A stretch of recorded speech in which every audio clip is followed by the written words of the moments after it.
Chapter 305. Leave? Zhuge Zhang didn't know what to do. He looked at the Golden King and asked with a frown, "What do you mean, Your Majesty?" Even though Prime Minister Zhuge had seen a lot in his life and had experienced countless storms and waves, he couldn't help but feel a little confused. No wonder Prime Minister Zhuge Zhang didn't know what to do. He had never experienced such a situation before. It wasn't just Prime Minister Zhuge. Everyone suddenly turned to look at the Golden King. Sword Saint even picked up his sword subconsciously. As the saying went, a country couldn't be without a ruler for a day. The Middle Empire was a huge empire with a vast territory and hundreds of millions of people. How many things were waiting for the emperor to deal with every day? Many of the emperors of the Middle Empire only left the capital a few times in their lives. How could the Middle Empire leave its emperor for a moment? However, the third prince said that he wanted to leave. Although he said it casually like a child from an ordinary family saying to his parents, "I'm going out to play and will be back before dinner." However, this was definitely not a small matter. It was impossible for him to agree casually and let it go easily. This. Prime Minister Zhuge pondered for a moment. "May I ask where you are going, Your Majesty? When will you be back?" "To the Elf Island." "It's hard to say exactly how long it will take," the Golden King said. "Elf Island?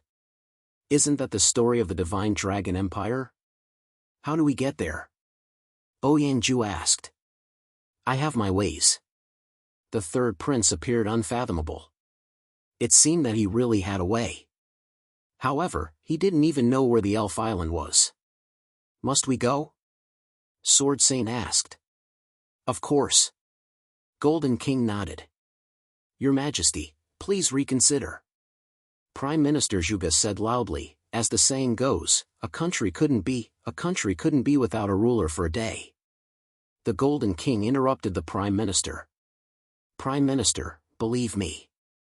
I am still a descendant of the Li family. I understand this principle better than you. Your Majesty is right." The Prime Minister lowered his head and bowed.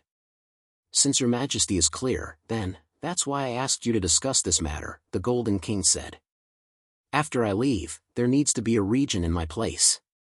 Who do you think is suitable for this person?" As soon as the Golden King said that, the four big shots in the tent looked at each other. Had His Majesty made up his mind?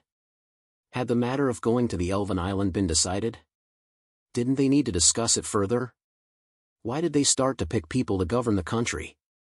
Seeing that the four of them didn't speak, the Golden King could only speak up himself. "Prime Minister, you have been the leader of the officials for many years. You know our country's politics the best. Moreover, you have high prestige in the court. You are reliable and I trust you. In my opinion, the person who will govern the country for me will be the Prime Minister. Is that okay?" After the Golden King finished speaking, he couldn't help but smile. He looked very sly. He said that on purpose. He was just trying to squeeze the Prime Minister.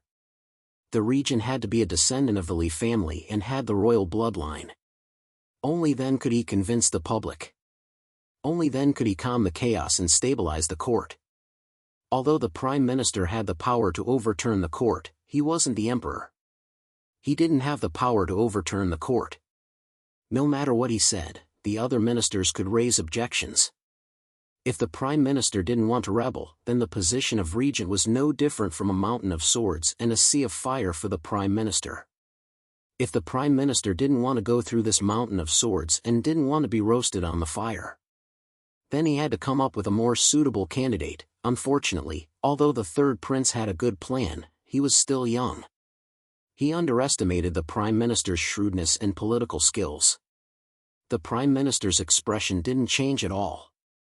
He didn't even blink. He cupped his hands and bowed. "Your Majesty, you flatter me. In terms of prestige in the court, how can I compare to Lord Ouyang? Old Lord Ouyang is now the leader of the literary world.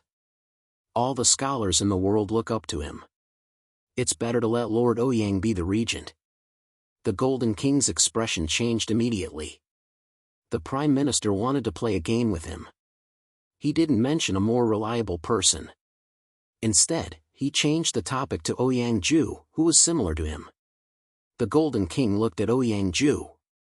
Ouyang-ju saw that the emperor was looking at him. He stepped forward and cupped his hands. "Your Majesty, the old minister is old and dim-sighted. He is weak and sickly. I'm afraid he can't take on this important task, but I'd like to recommend someone. The Middle Empire values the people's will. As the saying goes, whoever wins the people's will rule the world. Like the old minister, he only has a little reputation among the civil officials. It's really not worth mentioning. The old minister thinks that only those who can win the people's will are the real pillars of the country. Therefore, I recommend the Sword Saint of the Empire to be the regent of the Gaimingye." The Golden King scratched his eyebrows twice. He took a sip of the tea on the table and sneered. The Golden King thought that the teacher was indeed a teacher. What he said was so ridiculous, but it was still so reasonable. "Uncle Regent," the Golden King turned his head to the Sword Saint. The Sword Saint frowned and looked at Zhuge Zhang and Ouyang-ju. He said in a deep voice, "Your Majesty must have made such a decision because he had no choice. Both of you know this, why do you have to make it difficult?" The Prime Minister and Ouyang-ju both looked awkward and did not say anything. They had been high-ranking officials for most of their lives. It was inevitable that they had some bureaucratic habits in their bones. Whenever the emperor had some random order, they would argue with the emperor in a roundabout way. It was already a subconscious action to make the emperor unhappy. However, it was obviously not the time to do this. The Prime Minister cupped his hands at the Sword Saint to show that he had learned something. Ouyang-ju turned his head and snorted. He did not say anything. The Sword Saint did not care at all. He did not expect Ouyang-ju to do anything. At Ouyang-ju's age, he could already do whatever he wanted in the Middle Empire. However, the fact that Ouyang-ju did not refute this showed his attitude. The Golden King looked at the Sword Saint with tears in his eyes. At such a crucial moment, he still had to rely on his own uncle. "Since your Majesty has already made up your mind, and this is such a crucial period, we cannot say anything more. However, choosing a regent is an important matter. I hope that your Majesty will reconsider." The Golden King nodded and asked, "What does the Prime Minister think?" "This humble subject thinks that the First Lord, Li Gui, has the most prestige. He also has some connections in the military. Perhaps he can calm the restlessness in the imperial court. Big Brother cannot." The Golden King shook his head. Big Brother went to the Divine Dragon Empire and brought back many of the Divine Dragon Empire's elites from Calm Wind Pass. Right now, those people are relying on Big Brother to pacify them. Now that the Divine Dragon Empire is destroyed, Big Brother cannot leave. Then, perhaps the second prince, Li Gan, can do? The second prince has been in the 6 bureaus for many years and is well versed in politics. With him as regent, we might be able to gain the approval of most of the officials. Second Brother cannot. The Golden King said, "It is true that Second Brother is a civil official. However, in his early years, he fought too fiercely with Big Brother and offended many high-ranking generals in the military. Even now, there is still animosity between them. If Second Brother regents, I'm afraid the military will not accept it. Then, the 5th prince, Li Dian, can do? The 5th prince is very elegant and has a virtuous reputation," the Prime Minister said. Ha! This time, the Golden King did not even say anything. Elegant and elegant? If this was in an ordinary household, it would naturally be a good thing.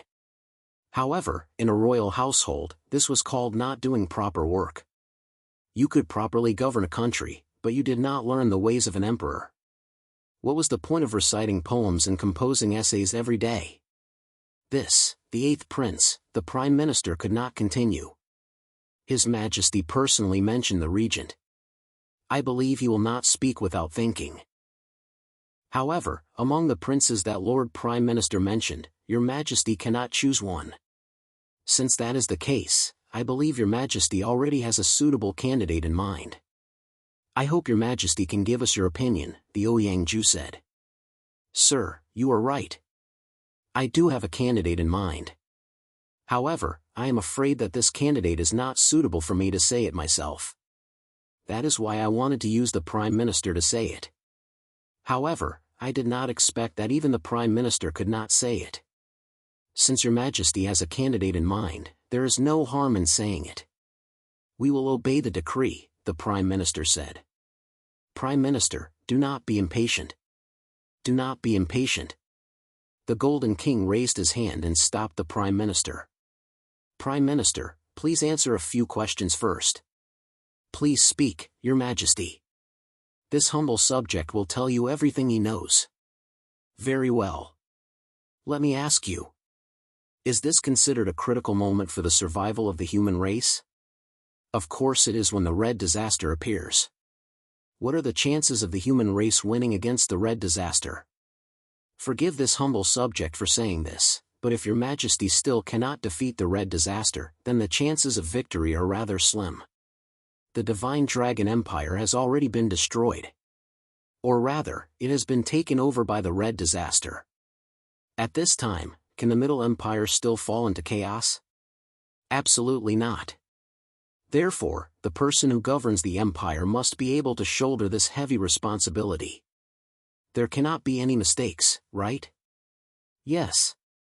It must be a person of virtue and prestige who can make the entire Middle Empire submit, right? Yes. It must be a member of the royal family, right? Of course. Otherwise, it will not be enough to convince the public. Since that is the case, I have a suitable candidate. Please speak, Your Majesty. The current Emperor Emeritus, Li Zheng. Xing. At first, there was a deathly silence. Then, there was an extremely crisp sword hum. Lord Sword Saint actually couldn't hold back and pulled out half of his sword. In an instant, the sword aura was like the wind, extremely sharp. In an instant, several slender and large holes appeared in the tent where the Emperor lived. They were all caused by the sword aura. The Ouyang Ju first glanced at the Sword Saint, then hurriedly cupped his hands at the Golden King and said, Your Majesty. The Golden King looked at the Ouyang Ju and said, Sir, please speak. Do you disagree with my words? The old minister really does not agree. Please enlighten me, sir. The son does not speak of his father's surname. Your Majesty, what you said earlier is not appropriate. The Golden King looked at the Ouyang Ju and smiled. He knew that Sir was purely interrupting. He saw that his uncle was at daggers drawn, so he wanted to ease the atmosphere. Uncle, do you think what your nephew said is wrong? The Golden King looked at the Sword Saint and asked. So your long speech was meant for me? The Sword Saint looked at the Golden King and sighed. The Golden King did not deny it. Those words were meant for the Sword Saint. Among the 4 people present, Ying Yi and Zhuge Zhang were both loyal to Li Zheng. Now that Li Yu's subordinates were doing things for the sake of the big picture. Now that the Golden King proposed this matter, the 2 of them would definitely not reject it. In fact, they were even happy to see it happen. As for Sir Ouyang, although he was not too happy, he would not say much. Because he could clearly tell that this was the best decision for the Middle Empire. Moreover, Li Zheng was Sir Ouyang's student. Only the Sword Saint. Only he would strongly oppose this matter. The Golden King knew in his heart that his uncle had always wanted to stab his father to death. Until now, he had not made a move completely because he cared about his nephew. Do you know what you are saying? The Sword Saint said in a deep voice. His voice was as cold as the cold light on the blade. I know, and I clearly know that this is the best decision. I have to leave. After I leave, only he can control the Middle Empire. The Middle Empire has never had a precedent for the retired emperor to return to power. The situation we are in now is also a situation that has never changed in 1,000 years. Do you know how many people and how much risk they took in order to get you to the throne? We spent a lot of effort to get the throne, but now you want to let Li Zheng return to power. Won't all our efforts be in vain? Won't we become the laughingstock of the world? How many people risked their lives for me? I don't know, but I can roughly imagine it. I am very grateful to them. I feel that only in this way can the empire be stable. Only then can I be a wise emperor. Only then can I be worthy of them. Moreover, the world will not laugh at us. Li Zheng is in his prime. Of course I know. If you come back when another prince is in power, I guarantee that you will still be the Golden King. But if Li Zheng is in power, the world will have changed by the time you come back. It won't change. I am the emperor now. In the world, I am only slightly weaker than Brother Long. I am much stronger than Uncle. Do you dare to kill your father? I don't dare. Then what's the point of this? You are a descendant of the Li family. Why are you so useless? Because I am still a member of the Guy family. Humph. Trash. You can't even practice swordsmanship, and you still have the face to call yourself a member of the Guy family. Uncle, that's not right. As far as I know, you are the only one in the Guy family who is good at swordsmanship. Don't tell me you are the one who was adopted. Scram. This is the Emperor's tent. Only you can scram, good boy. The Sword Saint was extremely angry, but he calmed down. Because just as he was about to kill the third prince, he thought of his poor sister. The moment he thought of his sister, all the anger in the Sword Saint disappeared.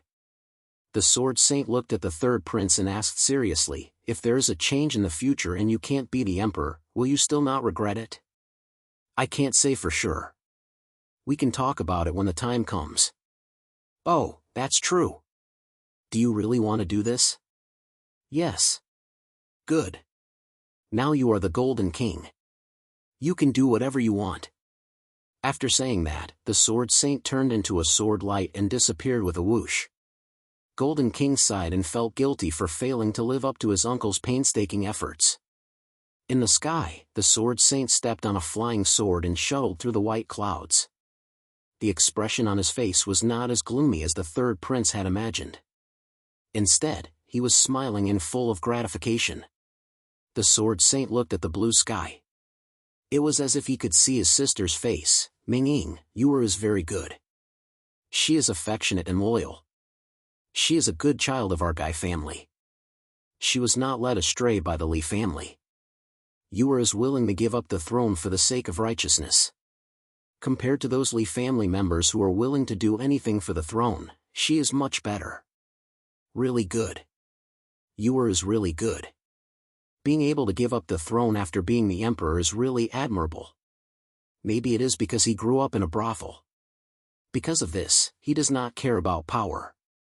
I was dissatisfied with Mr. Ouyang because of this. But now it seems, gold and white jade by songs and laugh, drunk till the moon is light. He is indeed a member of the Guy family. You is really good. You can rest assured. Chapter 306. The Sword Saint turned into a ray of light and left, leaving a large hole in the Emperor's tent. The Golden King looked at the light coming from the hole and shook his head without saying anything. It was just a tent, not worth much, not to mention it was old. As long as the Sword Saint didn't stop him, it was fine. Uncle has already left, which means he won't stop you. The Golden King said, what do you three think? The Prime Minister and Yi naturally didn't have any objections, they hadn't even recovered from the huge surprise. However, Ouyang Ju naturally had some objections. Your Majesty, this is a serious matter, are you sure you don't want to reconsider? The Ouyang Ju said. I have made up my mind. Your Majesty may lose the throne because of this. Does Your Majesty really not care about the throne? Sir, don't try to provoke me. Let's do it this way, I can only rest assured if the retired emperor is in charge of the court. Your Majesty is really a wise ruler. Ouyang Ju bowed, showing his sincerity. The Golden King nodded, he thought to himself, I will have to fight with Brother Long after I return from the Island of Wise Spirits, I don't even know if I will live or die. As for the throne and whatnot, how could he care so much about it? Well, since no one has any objections, then let's do it. The Golden King saw that the Ouyang Ju didn't say anything, so he finalized the result of this discussion. Prime Minister, Yi, you two can return to the capital now and ask the retired emperor to come out and stabilize the situation. Yi and the Prime Minister looked at each other, then saluted the Golden King together. We will follow your Majesty's orders, we will not disappoint your Majesty. We will take our leave. The Golden King waved his hand, and Yi and the Prime Minister left. The Prime Minister's footsteps were hurried, he obviously couldn't wait. Looking at his appearance, it was likely that he would rush to the capital as soon as possible and drag the retired emperor out of that secluded palace. Please have a seat, sir. The Golden King gestured to a chair. They had already given in once, but the Golden King's words were too shocking. Everyone stood up in shock. The Lord Ouyang sat down. Your Majesty, why did you leave the old minister here alone? Ouyang asked. Sir, there's only the two of us here, so there's no need for such formalities. The Golden King said, right now, it's just a student asking for advice from his teacher. I hope that you don't mind and give me some pointers. Ouyang was amused when he heard this. The third prince had spoken to him so politely since he was young. It was pitifully rare for him to be so well-mannered. Ask away. Imparting the Tao and answering questions is the duty of a teacher. What is there to abandon? Teacher, do you think my decision is reliable? It's very unreliable. That's true, but it's very good. It's a wise choice. Even I didn't think that you would have this idea. No one in the world would have thought that you would make this decision. Are you satisfied, sir? I'm very relieved. I just don't know if it's right or wrong. How can everything go according to one's wishes? As long as you have a clear conscience, that's enough. Yes, I've learned. Although your actions aren't what a good emperor should do, you're definitely a good person.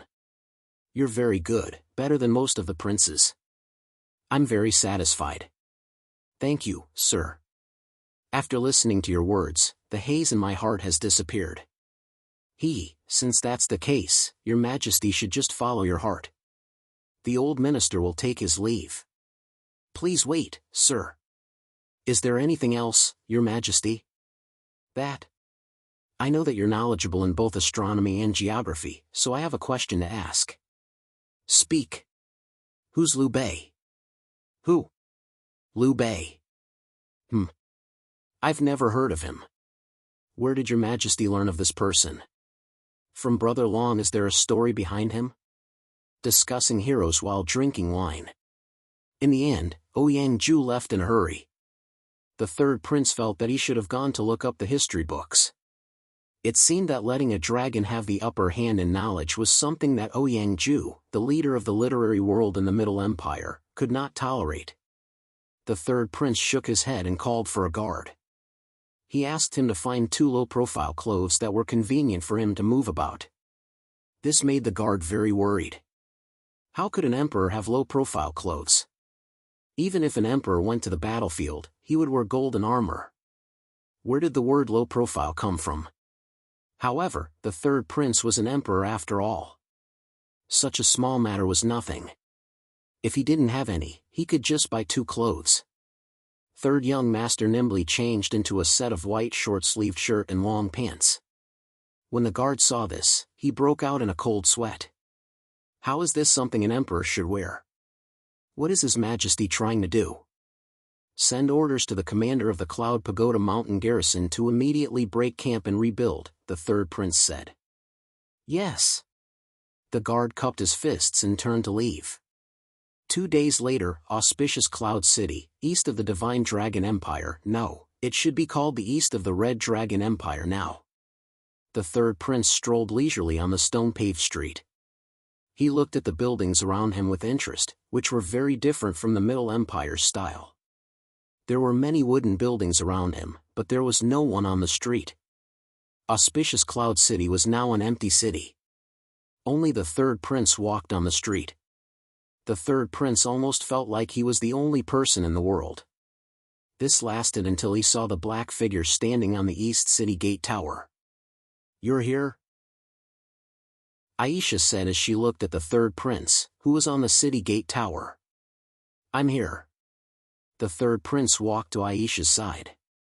You didn't betray me, right? Aisha asked. No. Lady Aisha specifically instructed me. Naturally, I didn't dare to be careless, the third prince said. No one knows that you saved me. They all thought that I ran away by myself. That's good. Aisha nodded. I didn't save you in vain. However, I don't know what is there to hide, the third prince asked. Haha. As the longest living witch on the continent, there are always some secrets that are inconvenient to tell others. Aisha's long and narrow eyes flickered with a crafty light. Why is this city empty? Why is it surrounded by seawater? Is this a city built on an island? The third prince asked as he sized up Royan City. Since Aisha was unwilling to talk about it, the third prince did not want to waste his time, so he decisively changed the topic. The third prince admitted that he did not have the ability to get information out of Aisha. No. Of course, this city wasn't like this in the beginning. Aisha said, this was originally just a small border city that could be seen everywhere in the Divine Dragon Empire. Later, Calm Wind Pass was broken, and the Endless Sea rose, submerging half of the Divine Dragon Empire. This place was originally at the edge of the Endless Sea. The surrounding areas were all submerged, but this place was not. It suddenly appeared extraordinary. Why did the Endless Sea rise after Calm Wind Pass was broken? The third prince asked. The Elven Queen will answer this question when you reach the Elven Island, Aisha said. What happened to the people in this city? The third prince asked. Aisha gave the third prince a strange look. Why are you looking at me like that? The third prince asked. I didn't expect you to ask this. You are the Emperor of the Middle Empire. These are your empire's citizens. Why are you so concerned? Aisha said. I am now the human sovereign, the third prince said. Rest assured, your majesty. Most of the Divine Dragon Empire's citizens are fine. They evacuated in time. Although Jilin doesn't care about human lives, he still has his concerns, Aisha said. The third prince clearly heaved a sigh of relief. That's good. Don't you have anything else to say? Yes. Why is it that other places are submerged, but this city is undamaged? What are you laughing at? I'm laughing at the fact that you finally asked the main question. Why is this city the only one that is not submerged? It is because this city is ordinary, but it is actually extraordinary. This city is the starting point to the Elf Island. If you want to reach the Elf Island, you either have the guidance of a god or go out to sea from this city. I understand. How do I get there? Take a boat and float over. Are you sure? I'm sure. Are you coming with me? No. Witches cannot reach the Elf Island. Oh, at the same time, outside Red Dragon City, a golden-haired woman in silver-white armor with an imposing appearance was standing. She stood majestically in front of the city of monsters. Standing alone, it was as if he had the courage to stand alone against 10,000 men. She was like a hero who came to Demon King City alone to challenge the Demon King. However, Demon King City did not do anything special just because this person stood at the gate. The elemental creatures patrolling the city walls turned to look at her. Just one glance and then turned back, as if they did not see her. The dwarves in charge of monitoring the enemy did not send out any warning signals. Instead, they ran down from the watchtower. They opened the city gate and ran to the woman's side. They pulled her into the city with a warm smile. They wanted her to see the masterpiece of the dwarves. Many human skeletons were lying on the ground near the city gate. Those white bones proved that many human warriors had broken into this city and then fell down. This meant that this gate was not easy for humans to enter. However, this woman came in so easily. She was even pulled in by someone. It felt like she was a guest from afar or a wanderer returning home from a long journey. The reason was that this woman was Staya. The third prince could reach the east side of the Divine Dragon Empire in 2 days because he had the power of a human emperor. He could turn into a divine dragon and fly in the sky. Staya could reach here in such a short time because the Pope's teleportation portal was as useful as Aisha's. Staya looked awkward as she strolled around Red Dragon City with the dwarves.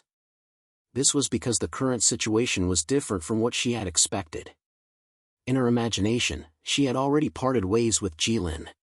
She should be waiting outside Red Dragon City for Jilin to come out and see her. Or she should go down to see Jilin under the guard of the dwarves. To be honest, she did not want to enter Red Dragon City so hastily. After all, they were on different sides now. She was here to negotiate with Jilin on behalf of the human race. However, the dwarves, it was hard to refuse their hospitality. Staya? Someone exclaimed in surprise. Staya turned around. It was Bane. You! Didn't you leave? Why did you come back? Bane rushed to Staya's side and asked before he could even catch his breath. Now, he was a level 5 master. It was not hard to imagine how excited he was to be in such a sorry state. Bane, how did you know I was here? Staya asked with a smile. It was hard not to be in a good mood to meet a human acquaintance in this place. Someone told me, Bane said. Let's not talk about me first. What about you? What are you doing here? I'm here to negotiate with Jilin on behalf of the human race, Staya said. Where is Jilin? Negotiation again? Bane was shocked. Staya left after negotiating with Jilin last time. Jilin is not here. Not here? Staya was also shocked. Where did he go? Jilin was not here. It was an earth-shattering event for the human race. 2 days ago, Jilin's godly sword was completed. Bane looked at Staya and said. When Bane mentioned this, the dwarves beside them all looked extremely proud. Staya knew from their expressions that Bane was telling the truth. The godly sword was completed. That means Jilin went to cut the barrier between the volcano and the wilderness? Staya guessed. She knew about Jilin's plan. Jilin wanted to use dwarven weapons to arm the orcs. Then use the orc army to attack the human race. In order to complete the first step of the plan, they had to destroy the barrier. Should be. Bane said, and this trip will take 2 days. Logically speaking, it shouldn't take that long. No. Staya suddenly said. I have to stop him. Otherwise, it'll be a disaster for both the orcs and the humans. I don't think there's a rush. Jilin hasn't come back yet. You can't talk to him. Coincidentally, I asked for your help in the email. Come with me. Bane grabbed Staya's wrist and turned around to lead Staya to the underground city of Red Dragon City. The situation is critical now. Negotiating with Jilin is the most important thing. What are you taking me to do? Staya asked as she followed Bane. Princess, let me ask you. Which is more important, saving one person or saving hundreds of thousands of people? Bane asked without looking back. His footsteps were extremely firm. How can I compare? Staya said. I have to save hundreds of thousands of people and save one person. How can I compare these things? I can only try my best. I knew you would say that. Bane smiled. Now, I'm taking you to save someone. Who? Is there anyone else in Red Dragon City other than you? Staya froze. Yes. Bane said, after you left, Jilin captured another princess of the godly Dragon Empire. She's locked up on the second last level of Red Dragon City, which is above the Red Dragon Palace. Locked up? Staya grasped the key point accurately. Yes, locked up, Bane said.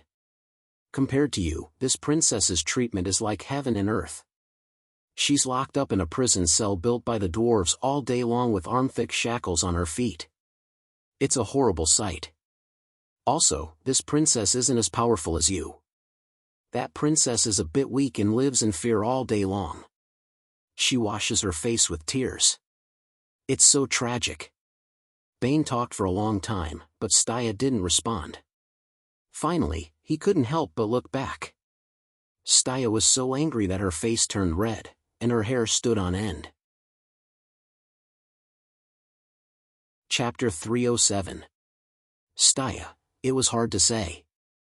Her code of conduct was the standard of a knight. But what was the standard of a knight? Humility, integrity, compassion, bravery, justice, sacrifice, honor, and soul. This was the code of conduct of all the knights of the Church of Light. Bane wasn't sure if anyone could do all of these. He didn't think so. But he knew that this was Staya's goal and Staya's dream. Staya had been working hard to become a real knight. Although Staya was always humble. In Bane's opinion, Staya was the closest person to becoming a knight among all the people he knew. This kind of person was upright, righteous, and had a clear heart. It was as if she had been living in the light all her life and was determined to spread the light to every corner of the world. She was a positive person like the sunshine. But for Bane, who had been in the Red Dragon Society for more than a year, this kind of person was easy to deal with. They had a bottom line that they didn't want to cross, which meant that their actions could be predicted. They had a belief and followed it all their lives. This kind of person was easy to guess. They cared too much and considered too many things. They always wanted to take responsibility for the people of the world. So they had too many weaknesses, and there were always flaws that could be exploited. In the words of the Middle Empire, this was called a gentleman can be deceived. This world was too cruel to good people. Bane looked at Staya, whose veins were popping out on her forehead, and thought silently. See, you're too kind and innocent. That's why you're so easily provoked by yourself. What I wanted was for you to be angry. But why do you have such obvious veins on your forehead as a flower-like girl? Sure enough, girls shouldn't be too violent. Girls like Staya would be finished. Except for her appearance, she didn't look like a girl at all. No, in the end, could someone who could fight with a level 8 monster in close combat still be called a girl? Bane had a lot of thoughts in his mind, but he didn't forget the important thing. He led Staya to walk freely in the underground city of the Red Dragon City. The dwarves passing by were still greeting them. Soon, Bane led Staya to the second last floor of Red Dragon City. It was the floor where they lived before, and it was also the floor where the princess was imprisoned. Staya followed Ben and kept walking forward, looking back and forth at the completely different place. Staya thought that if it wasn't for Bane leading the way, she might not have been able to find the place by herself. On the second last floor, the elemental creatures and dwarves were basically nowhere to be seen. This was because they rarely came to the bottom 3 floors. The elemental creatures didn't come because they were instinctively afraid of Jilin. The reason why the dwarves did not come was probably the same. If anyone knew that a terrifying creature like Jilin lived there, they wouldn't go there unless it was absolutely necessary. This was true even if Jilin was one of them. Knowing that there was a tiger in the mountain, but heading towards the tiger's mountain sounded very brave. But doing this kind of thing requires a certain amount of motivation. Either there was a treasure in the mountain, or the mountain was blocking the way, so they had to go over. If there was no necessary motivation, then it was purely seeking death. The dwarves didn't have this kind of motivation, and obviously didn't like to seek death. However, Staya had this kind of motivation. The 2 people's footsteps echoed in the stone corridor. Even in this extremely quiet situation, they could still hear the echoes. This was a special design of the dwarves. When people's feet stepped on the ground, it would make a particularly loud sound. This way, they could guard against intruders to a certain extent. Suddenly, there was a strange sound mixed with the footsteps. Staya stopped and listened carefully. This was Jilin's hometown, and it had been carefully transformed by the dwarves. It was not surprising that any kind of danger would happen here. Although it shouldn't hurt her, it was always right to be careful. Bane followed Staya very cooperatively and stopped, turning to look at Staya. Staya listened attentively for a while, then looked at Bane and said, "Is it crying?" "Yes." Bane nodded. "Ever since the princess was caught, she has been crying every day. Jilin is a bastard," Staya said, gritting her teeth. Yes.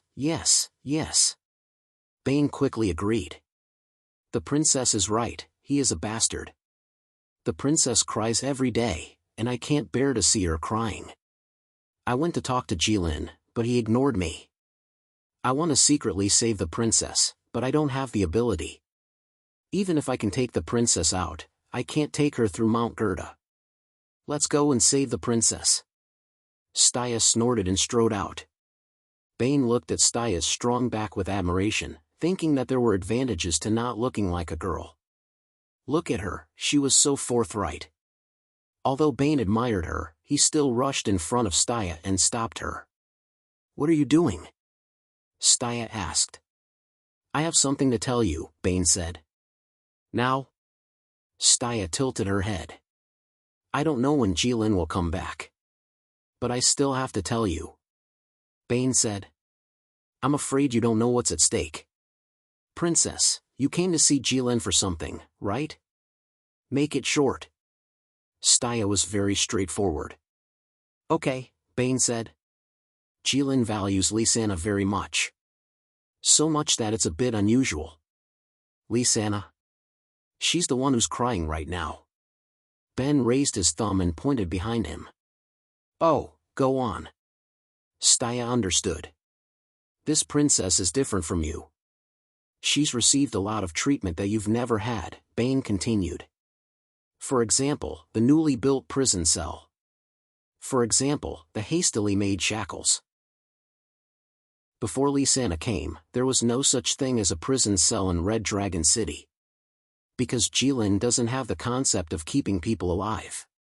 But for Lysana, Jilin went through a lot of trouble. I understand what you mean. Jilin rarely cares so much about a human. Then, what do you want to say? Staya looked at Bane with her clear eyes. Bane suddenly felt uncomfortable. He subconsciously tilted his head and avoided Staya's gaze. It was as if a beam of sunlight shone directly into his heart. The darkness in his heart was illuminated, and he had nowhere to hide. He was exposed directly under the sunlight and looked so dirty. It's been a long time since I felt so ashamed, Bane suddenly thought. What I mean is, if you save Lysana while Jilin isn't here, Jilin will be very angry. Although he won't do anything to you, you have a huge responsibility. But you're carrying an important mission now.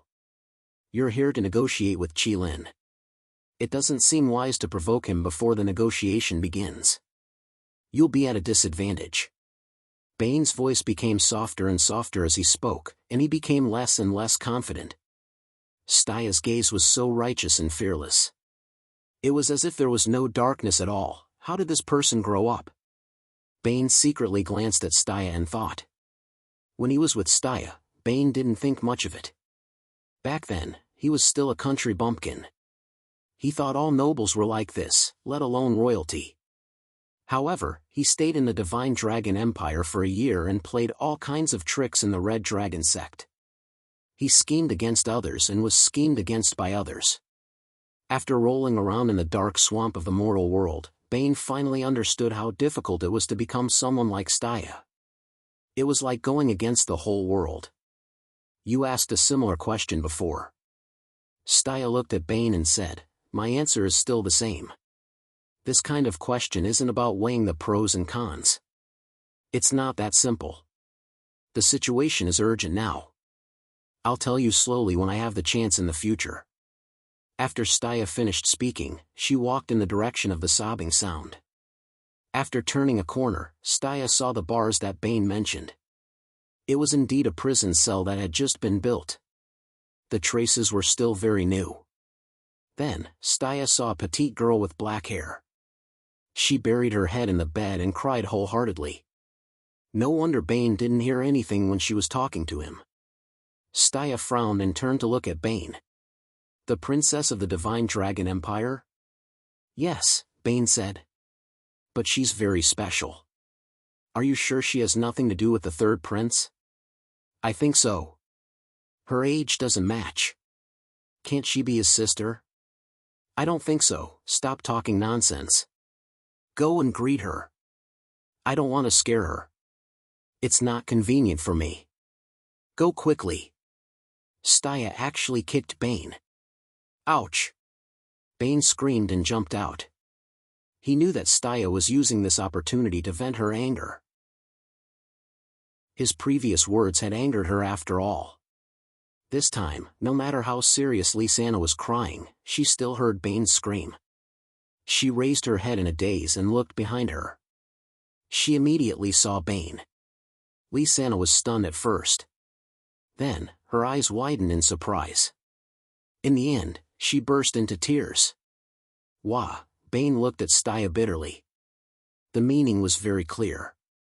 See, I told you it's not convenient for me. Bane walked to the fence, squatted down, and said, Your Highness, please don't cry, wah. You didn't come to find me for a few days. I thought you were dead.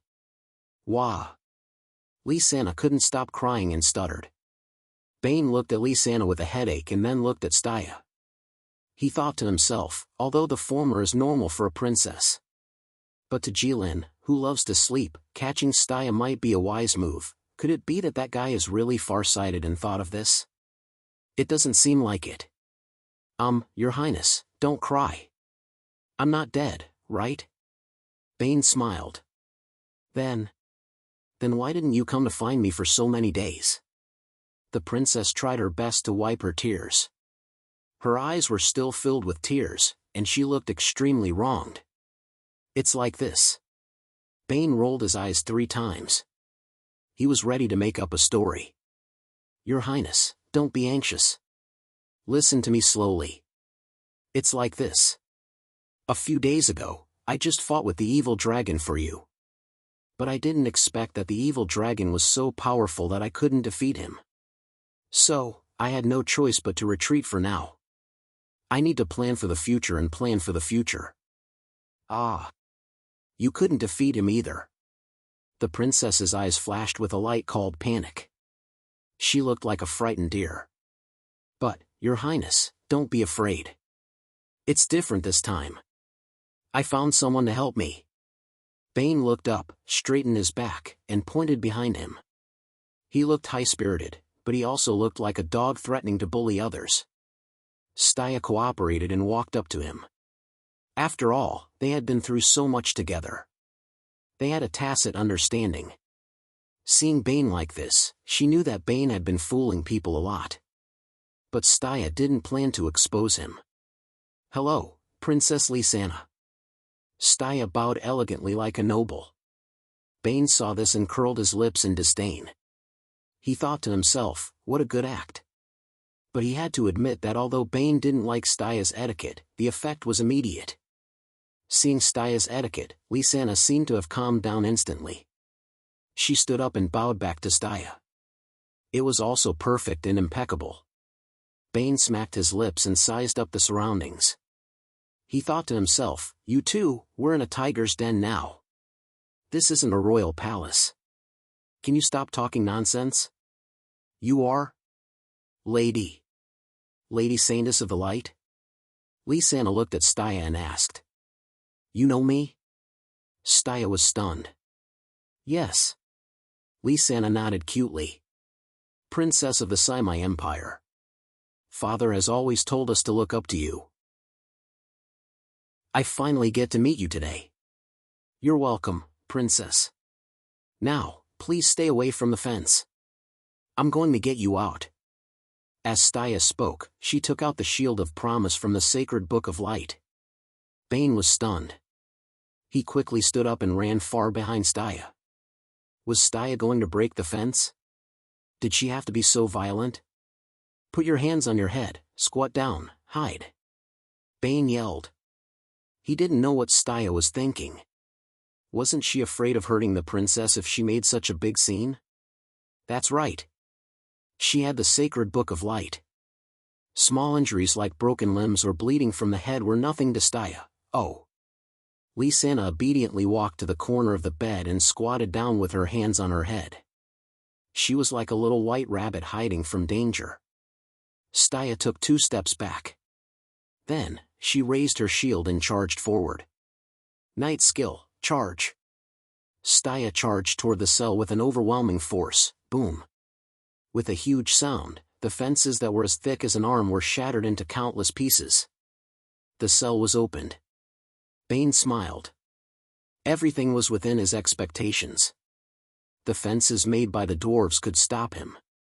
But they couldn't stop the level 9 Staya. Chapter 308. The newly built cell in the Red Dragon Palace was something that Jilin had asked the dwarven craftsmen for help to rush out. At that time, the true master craftsmen of the dwarves were all focused on the forging of the dragonscale sword, so they couldn't spare any time to do this. Therefore, even though Jilin's cell might seem pretty decent to humans, Jilin's cell wasn't too shabby. But in the eyes of the dwarves, it was a completely crude thing. Originally, with the pride of the dwarves, even if they were not considered experts, they would still disdain to make this kind of thing. However, Jilin had spoken, and the Dwarf King had given the order. The dwarves had no choice. They had to give face to Jilin, and they had to listen to the Dwarf King's orders. It was fine if they made it, but the quality couldn't be guaranteed. Fortunately, whether it was Jilin or the Dwarf King, they didn't seem to care whether this thing was sturdy or not. The dwarven craftsmen secretly heaved a sigh of relief. They thought that since Jilin and the king didn't care whether this thing was good or bad, and Jilin had urged them to make it in such a hurry, then they could cut corners a little, save some trouble, and speed up the process. There was nothing wrong with that, right? The matter of making weapons for the orcs was quite urgent, and that lion-headed orc had been watching. Anyway, no one would touch this thing, and no one would be able to kill their way here to save someone, right? Probably not. Then, it shouldn't be a problem to lock up that human. So be it. With a loud bang, it wasn't just the metal fence that shattered into countless pieces, but also the dwarves' persistence and dignity. Staya waved the shield of Oathbound, sweeping away the smoke and dust in the air. She also kicked away the scattered fragments by her feet. The fragments made a cracking sound and rolled to the side powerlessly. It ended its sinful and meaningless life. Staya walked to Lysana's side and squatted down. She patted her shoulder gently and hugged her. Lysana curled up in the corner, her body curled into a ball, but she was still trembling uncontrollably. It was normal for her to be afraid. For a normal human princess, this experience would undoubtedly be the most terrifying nightmare of her life. All right, it's okay. You're safe now. Don't be afraid. Staya hugged Princess tightly, and her voice sounded very reliable and safe. The princess raised her head and blinked her big watery eyes. She looked at Staya affectionately with an indescribable light in her eyes. When Bane saw this, he sighed regretfully in his heart. He had accidentally lived for more than 20 years. Only today did he realize that a girl's eyes could really turn into stars. Staya saw how pitiful the princess looked, and her heart was touched. He hugged the princess. He placed one hand on the princess's head and the other on her back. Bane's heart tightened. He blamed himself for being too weak. If he was as strong as Staya, Staya's position would have been his. Although he didn't want that, and he didn't have any improper thoughts about the princess, he still felt that it was a pity when such a thing happened to a woman like Staya. It was like seeing a pie falling from the sky. If someone else picked it up and ate it, he would at most be envious and sigh that he wasn't as lucky as the other person. However, if the pie was taken away by a monkey, the pity and anger would probably make him clench his teeth and slap his thigh. Because monkeys don't eat pies. Since you can't eat it, why did you pick it up? Isn't it good to give it to someone who can eat it? What a waste. Now, the princess saved another princess. Wasn't it a waste of time? What's the difference between this and a monkey picking up a pie? Why are you hugging Staya so tightly? Can you marry her? It was such a great opportunity, something that so many men dreamed of. How could Staya do it? Isn't this a waste? Princess Lysana, don't look at Staya like that. You two are not compatible. If you really want to marry me and thank me for saving your life, you can look at me. No matter what, I did contribute to saving you. I don't dare to say anything else, but I can guarantee that I'm the only human male within 500 miles, Bane. Bane! Staya shouted twice. Bane didn't hear her at first. He didn't realize it until Staya shouted twice. He quickly responded, "Ah." Ah. What? Lend me your black dagger, Staya said. Huh. Bane froze. Then, he saw that Staya was holding a thick and long iron chain in her hand. Bane understood.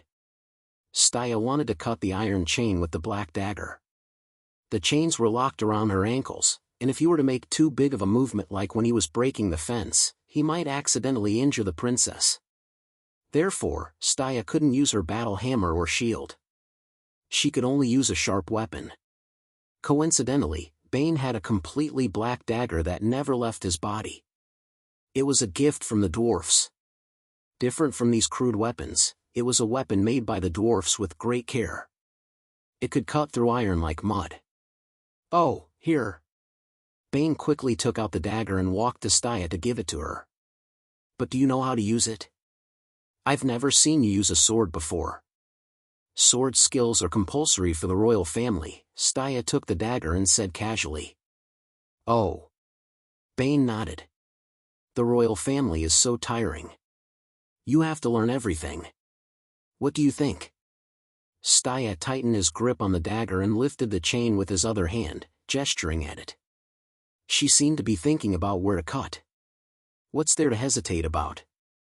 Just cut it. Bane looked at Staya and felt strange. Yes, if he cut randomly, there would be a section of the iron chain left on the princess' leg. But he couldn't care less now. Wouldn't it be better to take her away first and then deal with her later?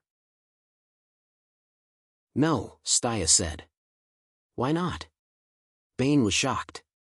Look carefully, Staya pointed at the iron chain and said.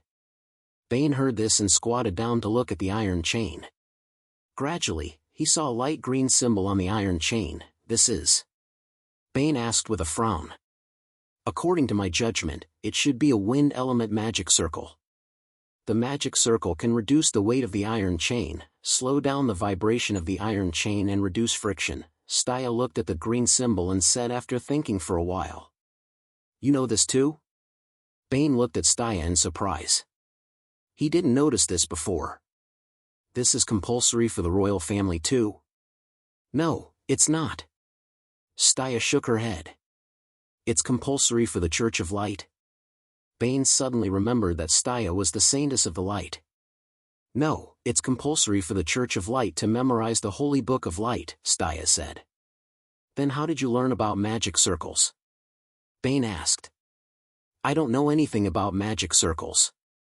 I don't even know what kind of circle this is, Staya said. Then you're saying it like it's real? I believe you. Bane opened his eyes wide. What are you arguing about? Staya stared at Bane. Look at the princess' ankle. Bane turned his head to look. Her ankle was slender, snow-white, with beautiful lines and smooth skin. Ahem. Staya coughed lightly and stared at Bane, but didn't say anything. From Staya's point of view, this was a ruthless person who dared to bring Jilin to a brothel. Now, he was just staring at a girl's ankle. To him, this was already very restrained. Ahem. Bane coughed to hide his awkwardness. What's wrong? It's pretty good. Staya looked at Bane and sighed helplessly. Sometimes, a man's IQ wasn't so simple. It's because it's pretty good that it's not right. Staya punched Bane lightly.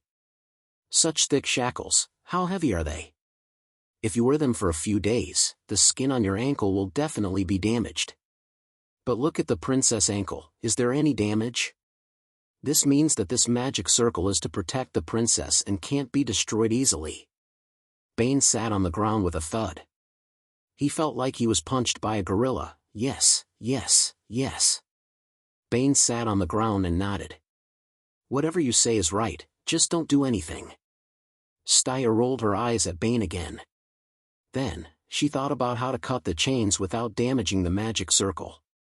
Ah! Lysana suddenly let out a cry of surprise. Bane and Staya looked at her and saw the princess covering her mouth with both hands.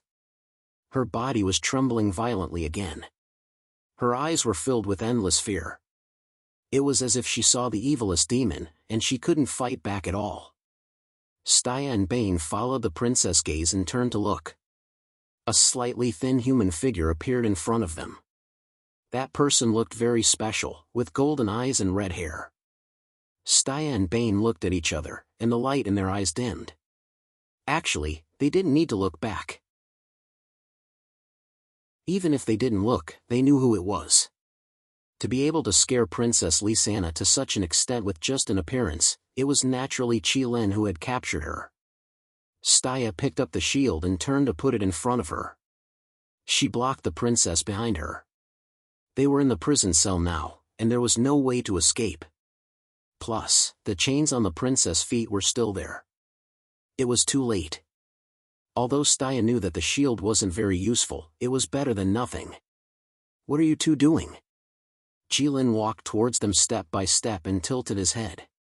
Bane looked at the approaching Qilin.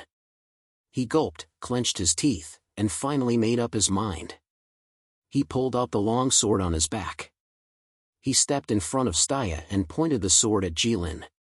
"You take the princess and leave first. I'll hold him back," Bane said softly. Staya heard and turned to look at Bane, but she didn't move. "Didn't you leave? Why are you back?" Qilin looked at Staya and said, "Do you want to save her?" "No." Staya stared at Qilin. She didn't want to miss Jilin's every move. Even though she knew that she couldn't stop him, she would try her best.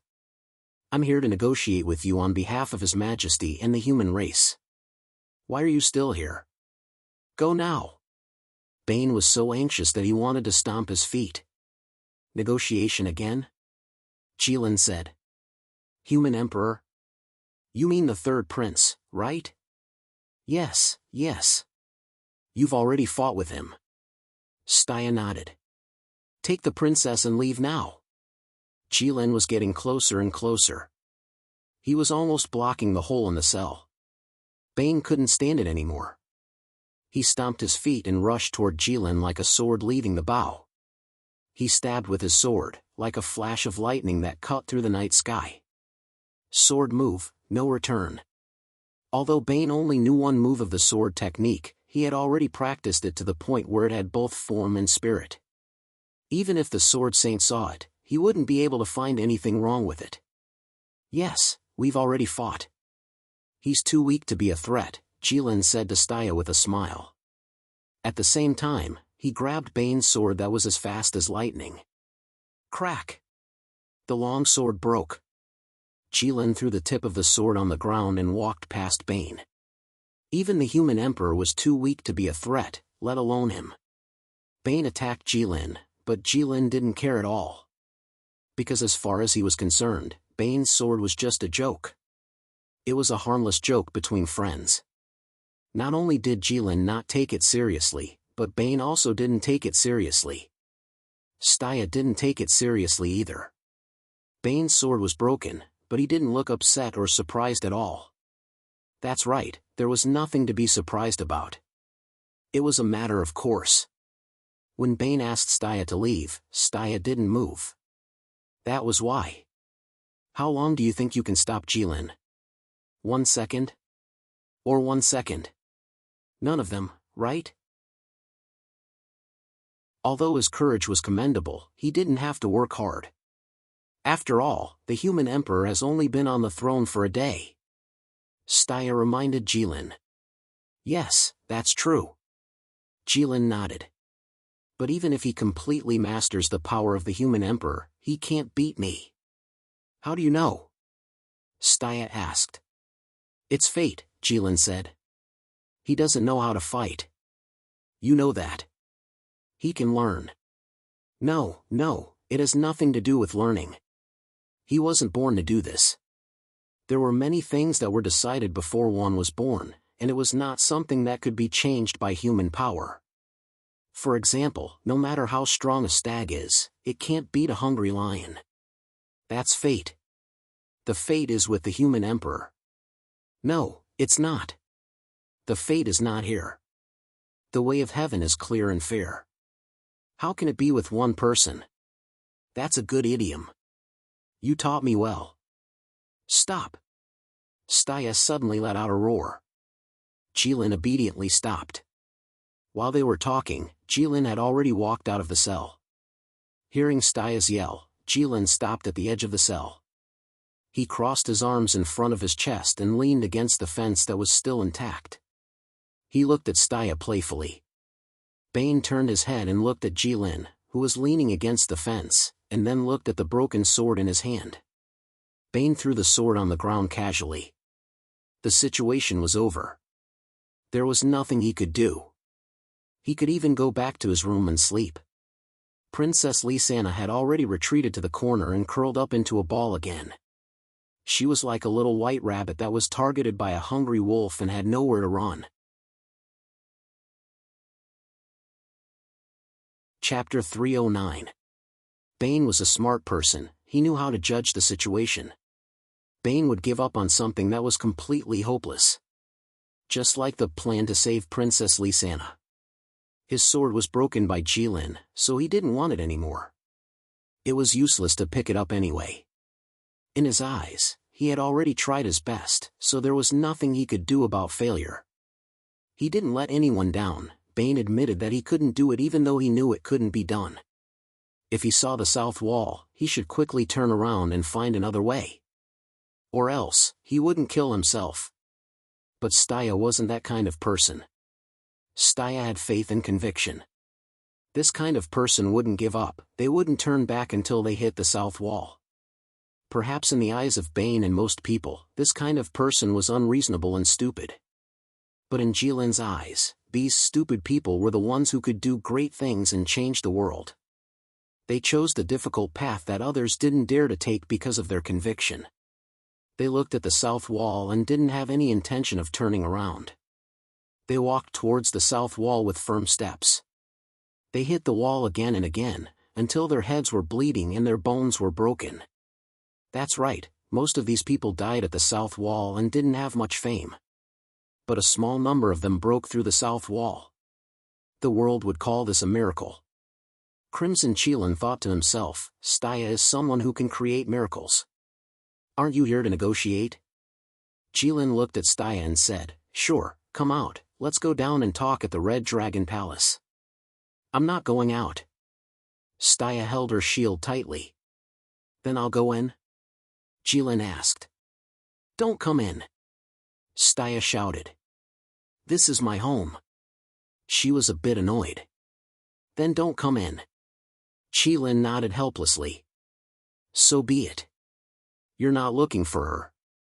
Why do you have to do this? Didn't you teach me something before? It's called not forgetting the beginning, only then can you get to the end. Don't forget what you came here for. Now that I've seen it, I can't just ignore it. Staya said. You want to meddle in everything. Jilin said. Who do you think you are? Do you really want to save her? Of course. I'm sorry, I can't give you this person. You'd better come out. With a kacha sound, Jilin's feet stepped over the fence and crushed the fence fragments scattered on the ground. Staya instantly held her breath as she watched Jilin's pupils shrink to the size of a needle tip. She wanted to launch the fiercest attack on Jilin. Staya arched her body, her muscles gathering strength. Bane's eyes stung and tears almost flowed out. Bane thought to himself, Staya is really strong. She can still be so motivated even when she's facing an opponent she can't win against. Even if it was futile, he had to give it his all. Maybe this kind of person is the real hero, right? She has an indomitable spirit, she has a clear conscience, she has a clear conscience, she has a clear conscience, she has a clear conscience, she has a clear conscience, she has a clear conscience. And for someone like me, I'm afraid I'll just be a despicable ordinary person for the rest of my life. Hey, Staya. You're a princess, is it really good to be so handsome? All the men in the world are going to die. You're going to risk your life to protect everyone, including me in the past. Knight of Light, you're really too dazzling, everyone will fall in love with you, right? You're the so-called killer of both men and women, bang. Plop. All the sighs in Bane's mind stopped abruptly. It was broken very suddenly. It was as if someone had suddenly twisted the neck of a famous beast that was about to attack. Bane opened his eyes wide, he still didn't understand what just happened. The first sound was when Jilin punched Staya right in the stomach. The second sound was when Staya didn't have time to react and fell to the ground. Ben sucked in a breath of cold air and hurriedly rushed towards Staya. Even when he just started, his left foot tripped his right foot. He didn't look like a master who could practice swordsmanship on mossy stones at all. Bane staggered forward. Although he was a bit embarrassed, he was still very fast. Bane rushed past Jilin like a gust of wind. He hurriedly helped Staya up and shook her twice. No reaction. She must have fainted. Or she might have died. Bane hurriedly put his fingers on Staya's slender white neck. It was still beating. Bane let out a long breath. He was scared, and cold sweat poured down like rain. Bane suddenly turned his head and stared at Jilin fiercely. Why did you still hit her? What are you afraid of? Jilin picked up Staya and put her on his shoulder. Nonsense. If you didn't control your strength well, Staya would have turned into a rain of blood. How could it be? Jilin walked outside. After wandering in the human world for so long, I already know how much strength I need to use to not kill someone. You are not the only ones who have improved. Jilin's footsteps gradually faded away. Bane reached out his hand to Jilin's back. In the end, he put it down. Bane turned his head and glanced at Princess Lysana. He didn't know what to say. On the other hand, the princess seemed to have noticed that Jilin had left, so she slowly raised her head and looked at Bane. Bane froze and couldn't help but tilt his head back slightly.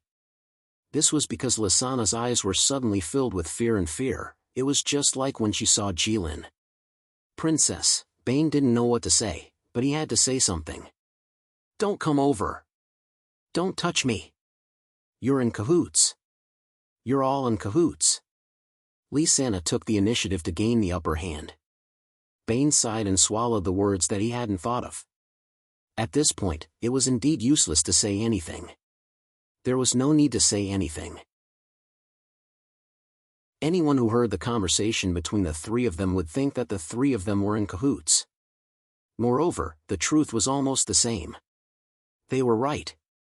Bane stood up and bowed to Lysana in the Divine Dragon Empire. Then, he turned and left. He learned that set of things in the Red Dragon sect. It was said that everyone in the Red Dragon sect had to learn it. It was to make it easier for him to infiltrate the Empire and be a spy in the future. However, he didn't expect that he would really use it on a princess. Bane left. Everyone left. Lysana seemed to have calmed down a lot. She raised her head and looked in the direction that Bane had left. Her eyes were as silent as the night. This kind of scene that gave people hope and then made them despair was too cruel. However, in every night, there would be faint starlight. Just as the book said, there was no complete despair in the world, just like there was no perfect essay. Chapter 310. It was dark. It was pitch black. There was no light at all. Rip, rip, rip, so noisy. What was that sound? It was metal. No, it was a sword. Someone was rubbing a sword with something. Staya frowned and slowly opened her eyes. Wake up. Wake up. Bane's noisy voice sounded in Staya's ears. Staya blinked her eyes. It was really noisy. I don't understand. What are you worried about? Then she heard Jilin's voice. Staya has the sacred book of light to protect her. She didn't die immediately from the backlash of God's descent and sacrifice. This is nothing. Plus, I've been very careful with my strength. That won't do. What if you don't control it well and kill Staya? She won't die even if there's a hole in her stomach. That's enough. Stee sat up and interrupted the two of them. Look, she can sit up. Jilin shrugged, indicating that Bane's worries were unfounded. Where's this? Staya asked. Where's this? Bane heard Staya's question and became nervous again. Take a closer look. Don't tell me you don't even recognize this place? Are you stupid? Bane asked nervously as he turned around to look at Jilin. His eyes were full of questions. Impossible. Jilin shook his head. I hit the stomach. Human's mind seems to have a lot to do with the head. Hitting the stomach won't make her stupid. Staya ignored the two and looked around. Staya understood why Bane said that. She recognized this place. It was the room she stayed in before. What did you do after leaving Red Dragon City? Staya asked Jilin. I'm going to do something, Jilin said. I'm going to cut open the barrier between the volcano and the wilderness. Bane was stunned. He had also heard about this matter in the past few days. Did you cut it open? Staya asked. I cut it open, Jilin said. Does that mean your godly sword has been successfully forged? Staya asked. Look, the sword's name is Dragonscale. Jilin picked up the sword beside him and showed it to Staya. The sound Staya heard in the dark was Jilin rubbing the dragon scale patterns on the sword with his fingers. Staya looked at the huge red sword. The sword was heavy and covered with fish scale-like patterns. An extremely vast aura was contained within the sword. Staya could feel something flowing inside the sword. It was as if the sword had come alive. To Staya, it was as if she was facing a sleeping dragon. But this dragon was being held in another dragon's hand. Then I have to congratulate you. Congratulations on getting what you wanted, Staya said. Jilin nodded. It's all right. How long did it take you to cut open the barrier? 3 days?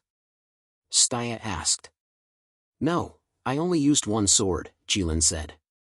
Then where did you go for the past 3 days? Staya asked. I flew around the barrier a few times, Jilin said. Then why did you come back at such a good time? Staya asked. I sensed that the restriction was broken, so I quickly flew back, Jilin said. Restriction? You know how to do that? Staya asked. Of course, the dragon race knows many things, Jilin said. You carved the restriction on the fence? Staya understood. That's right. As long as the fence is broken, I will know immediately, Jilin said. It's not like you to put in so much effort for a human. That's because this human is not ordinary. What do you want for me to take her away? This person is very important to me. No one can take her away. The Divine Dragon Empire has already been destroyed. Why do you still want the princess of the Divine Dragon Empire? The Divine Dragon Empire has been destroyed? Bane's surprised voice suddenly sounded. Bane suddenly jumped up and sized up Staya and Jilin. Don't look at me. I didn't do it, Jilin said. This is the first time I've heard of this. Then how did the Divine Dragon Empire get destroyed? Bane asked. According to the Golden King's information, a legendary expert should have led an evil cult called the Red Dragon Sect to destroy the Divine Dragon Empire. Staya's face was filled with grief as she spoke. As a member of the royal family, she seemed to be able to empathize with Xiaochen. Bane sucked in a breath of cold air when he heard that. He thought to himself, the sect leader is indeed impressive. If I were still in the Red Dragon Sect, I would definitely be promoted and become rich. My future would be limitless. See, I told you it wasn't me. Jilin nodded repeatedly. I haven't finished speaking. Staya looked at Jilin and said, in the last battle, the Red Dragon Sect had a large number of people besieging Divine Dragon City. However, the Divine Dragon Empire had not completely lost yet because Divine Dragon City was tall and deep enough to resist the rebel army. That is, until you destroyed Divine Dragon City's walls. Only then did the Divine Dragon Empire lose. Jilin fell silent. Bane looked at Jilin and thought, great, so it's still you. The Red Dragon Sect really didn't trust you for nothing. It's rare to see such a practical religion like you. Other people's gods would at most bless their believers from the heavens. You, on the other hand, helped your believers conquer the city. Red Dragon God, you are really efficacious. I am also your believer. When I was in the Red Dragon Sect, I also kowtowed in front of your portrait once a week. Please bless me too. She is already very pitiful after the empire was destroyed. She is no longer a true princess. Let me take her away, Staya said. Jilin thought for a while and finally shook his head. She is different from you. To me, she is not just a princess. She has other meanings. You don't have to waste your efforts. Even if you use all the power of the human race, you won't be able to save this person from my hands. Aren't you here to negotiate? Speak. Staya looked at Jilin, her eyes filled with anger. However, after thinking for a while, she still said, I represent His Majesty, the human emperor, to negotiate with you. Simply put, you stop the war against the human race, and the human race will protect the lives of the beastmen. Both sides are clearly separated and will never offend each other again. How about that? Jilin smiled. The third prince said that before. Nothing much. Are you leaving? I will send you off. It seemed like Jilin wanted to end this negotiation that concerned everyone's fate with one sentence. Jilin, war will only bring destruction and destruction. It won't bring stability to the beastmen. In the end, you are the Beast King now. Do you really not care about the lives of the beastmen? Staya said. I don't care. Jilin shrugged indifferently. Moreover, as far as I know, the beastmen's way of thinking is different from yours. They believe that only war can give them everything they want. That's why they have nothing now. Their citizens don't have clothes to wear and they don't have enough food to satisfy their hunger. On the other hand, the human race is prosperous and strong. Comparing them, the difference is obvious. Jilin, time will prove everything. Time has already proven that the beastmen are wrong and the human race is right. Thank you all for your recommendation votes and monthly votes. Thank you. Chapter 311. Jilin looked at Staya and felt that his values were being challenged like never before. Staya was right. Compared to the human race, the beastmen's lives were too miserable. Jilin originally thought that it was because humans had occupied most of the good lands, which led to this. But, Jilin turned around, walked to the stone bench and sat down. He placed the dragonscale sword on his lap and kept tapping the sword with his fingers. Staya saw Jilin's expression and knew that he had taken her advice. Staya got up and got off the bed. She walked to Jilin and said, things that are taken from wars can only be used for a while, not for a long time. Humans have a saying, what you get with the sword will be lost with the sword. Jilin looked up. I don't care. And orcs like to fight. You can't beat me. Not necessarily, Staya said. Once the third prince has the power of the emperor, he can fight with you. That's true. Jilin nodded. He can fight, but he will definitely lose. The third prince went to the Elven Island, Staya said. What? Jilin froze. The Elven Island? Once the third prince has the guidance of the Elven Queen, do you still think you can win? Staya raised her eyebrows and slammed the table.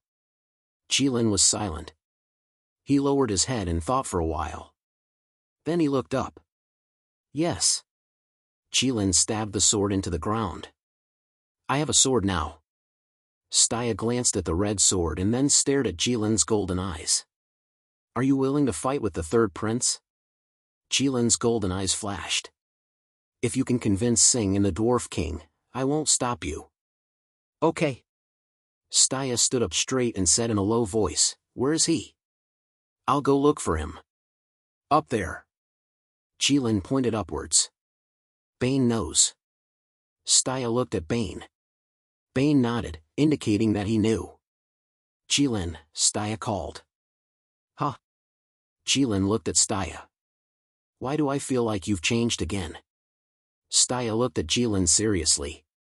Her appearance did not change at all, but she looked like a different person. What do you mean? Jilin was stunned. Bane looked at the two of them curiously. I'm not sure either. Staya bent down and pressed on Jilin's shoulder. It's just a feeling. If it was the previous you, you wouldn't have mentioned the Dwarf King and Sing. You only know how to make your own decisions and stick to them. Jilin frowned. Ben's eyes widened, and he was at a loss of what to do. He thought that Stya's posture did not look good. Jilin would not be looked down upon by others, and he did not like to be touched by humans. Stya knew all these things, but can you finally see others in your eyes? Stya said this out of nowhere. But Jilin understood. Bane understood too. Jilin looked at Stya blankly. After a long while, he smiled. Look at this sword. Jilin pointed at the dragon scale sword. Do you know how much effort the dwarf race put in for this sword? I can probably imagine, Stya said. You probably can't. Jilin shook his head. Do you know? The dwarf race almost went bankrupt for this sword. Thousands of years of savings, all gone in one night. Because of this, the dwarf king still often climbs into my treasure mountain to pick up treasures to make up for the deficit. Even on the day the sword was completed, the dwarf king was so excited that he wanted to jump into the lava lake in the Red Dragon Palace to die for the sword. If I didn't stop him, you would have to negotiate with others later. Impressive, right? It's quite impressive. Stya nodded. She knew that the dwarf race was very concerned about the sword, but she didn't expect it to be to this extent. The dwarf king, the king of the race, died for the sword? But do you know why I asked the dwarf race to make this sword? Jilin asked. To cut open the barrier between the volcano and the wilderness? Bane said aloud. Jilin rolled his eyes at Bane. At that time, we didn't know there were orcs in the world. Oh, that's true. Bane looked a little distracted. Then what's the reason? Stya asked. Jilin chuckled and looked at the dragon scale sword. Nothing, I just think it's fun. I think it's cool to hold a sword. Think about it, a megalosaurus, holding a huge sword that only humans have, how cool would that be? Stya didn't say anything, because she couldn't understand Jilin's thoughts. What was cool about that? On the other hand, Bane nodded in agreement. You see, it's just something that doesn't matter to me, it doesn't matter if it succeeds or not. But to the dwarf king, it's more important than his life. If it succeeds, he'll be so happy that he wants to die. If it fails, I think he'll still die. Even I can't stop him. And Sing, and the orcs too. They really treat me like a god, and want me to lead them to destroy the human race. They're waiting for the weapons made by the dwarves, waiting for me to cut open the barrier, waiting anxiously. But in fact, giving them the weapons made by the dwarves is just a small matter to me. It doesn't matter if they have the dragon scale sword or not, and whether they can cut open the barrier or not. Aisha can teleport the entire dwarf empire here, why can't she teleport some weapons to the wasteland? Even if she can't, I can make 2 trips and send those weapons over, it's an extremely simple matter. But to them, it's so unimaginable. Although they're weak, although their troubles aren't worth mentioning in my eyes, they're the same as me. However, they are just like me. They are real, living beings with joy and sorrow. Through the dwarf king, I seem to understand a little. Jilin said that he understood. But Stya and Bane were a little confused. The two of them looked at each other, wondering what happened to the dragon all of a sudden. Bane even went through Jilin's words in his heart, but he couldn't figure it out. He only said in his heart, "Brother, it's not just the orcs who worship you like a god. Don't forget about the Red Dragon sect." Stya didn't quite understand either, but she vaguely felt that Jilin's change seemed to be a good thing. You seem a little confused? Stya asked Jilin. Yes.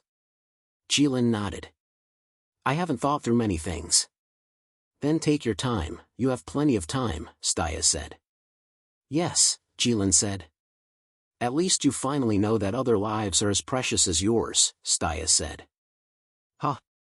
Jilin was stunned.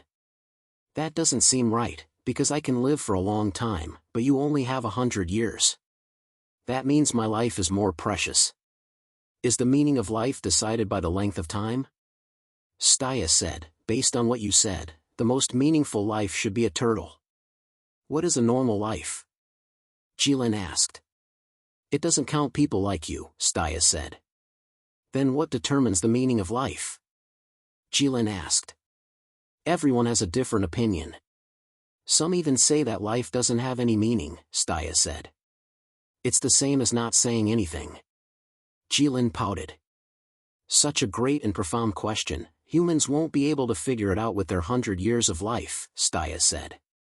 That's why I said you can live for a long time. You can think about it slowly. How long do you think it will take? Jilin asked. 100 or 200 years? 1,000 or 10,000 years? Staya smiled. If I figure it out, do you want me to tell you? Sure, you can carve it on my tombstone. A tombstone that can last for 10,000 years? I'll try to make the tombstone bigger. Maybe I'll only carve a short sentence. I don't need such a big tombstone. Then carve it bigger so the whole world can see it. Sure. Bane looked at the two of them, one asking and one answering, and chatting with each other. It wasn't the time for this. There was something important waiting for Staya to do. There was a princess trapped not far away from them. But they still started chatting. It was a heated conversation. At first, it was fine, but later on, the two of them started talking faster and faster. They seemed to be connected. Bane looked at the two of them.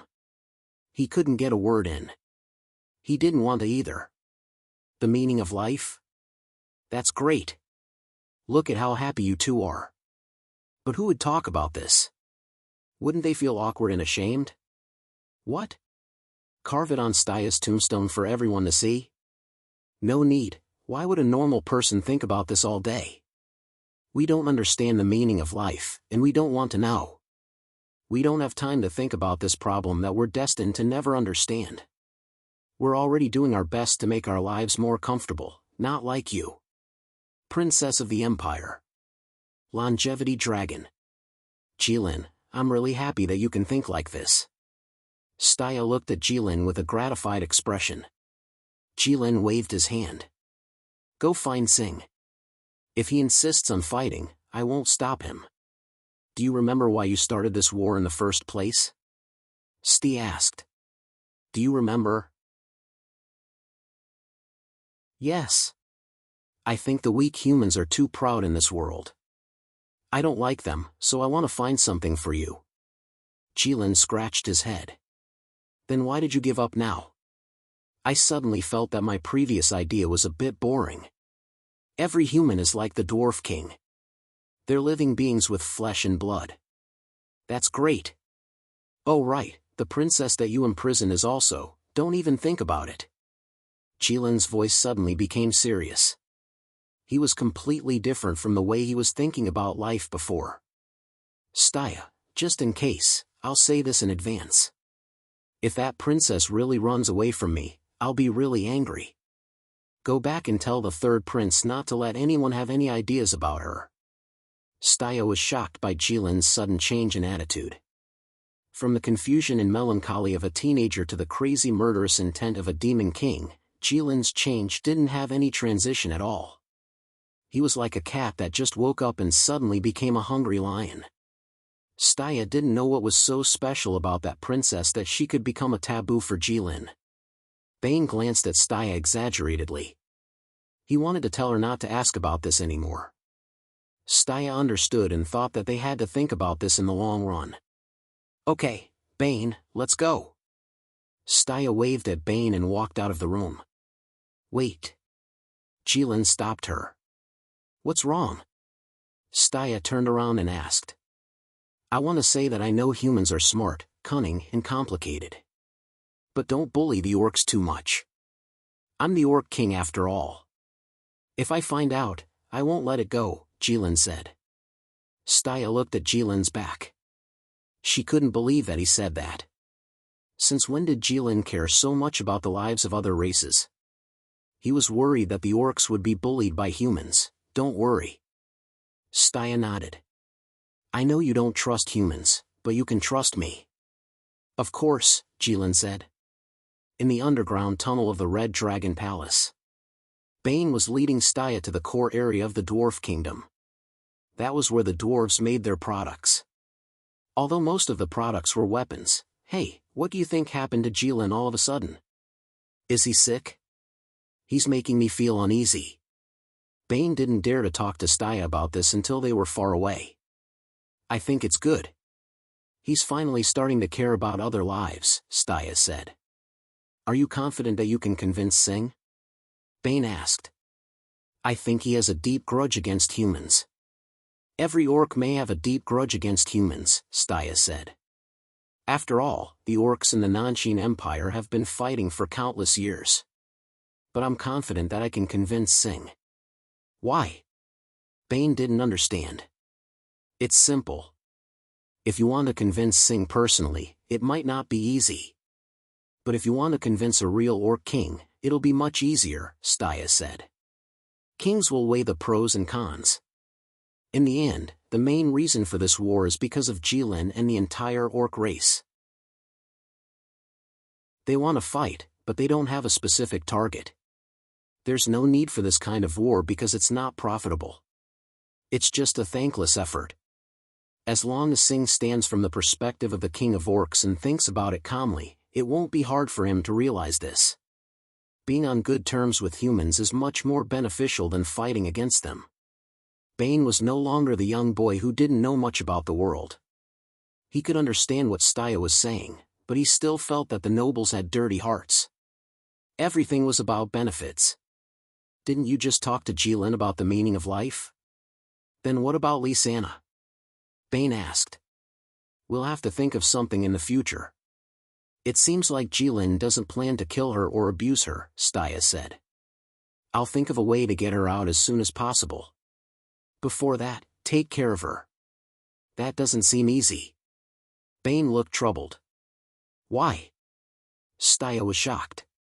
Does Jilin not let you get close to her? No, the princess doesn't want me to get close to her. She doesn't trust me. Bane shrugged, showing that he was helpless. Why? Because after the princess heard our conversation with Jilin, she thinks that the three of us are on the same side. Chapter 312. Staya stopped in her tracks and pondered. She realized that this matter was indeed not easy to handle. Just now, she, Bane, and Jilin were indeed too close. It could not be helped that they were on guard. This was not a small matter. Lysana did not trust the two of them now. However, the two of them were one of the few people in the world who could help her and were willing to help her. If there was a chance to save Lysana in the future, but she did not cooperate, then it would be very troublesome. Staya? Bane's voice sounded. Oh? Staya came back to her senses. Who exactly is Lysana? Why is Jilin so concerned about her? Speaking of which, Bane told Staya in detail about the Water Dragon King and the son of the Dragonite. I see, Staya realized. No wonder Jilin even had the thought of risking his life to fight with the third prince for Lysana. Yeah. Bane sighed. Jilin will not let her go. This time is different from the past.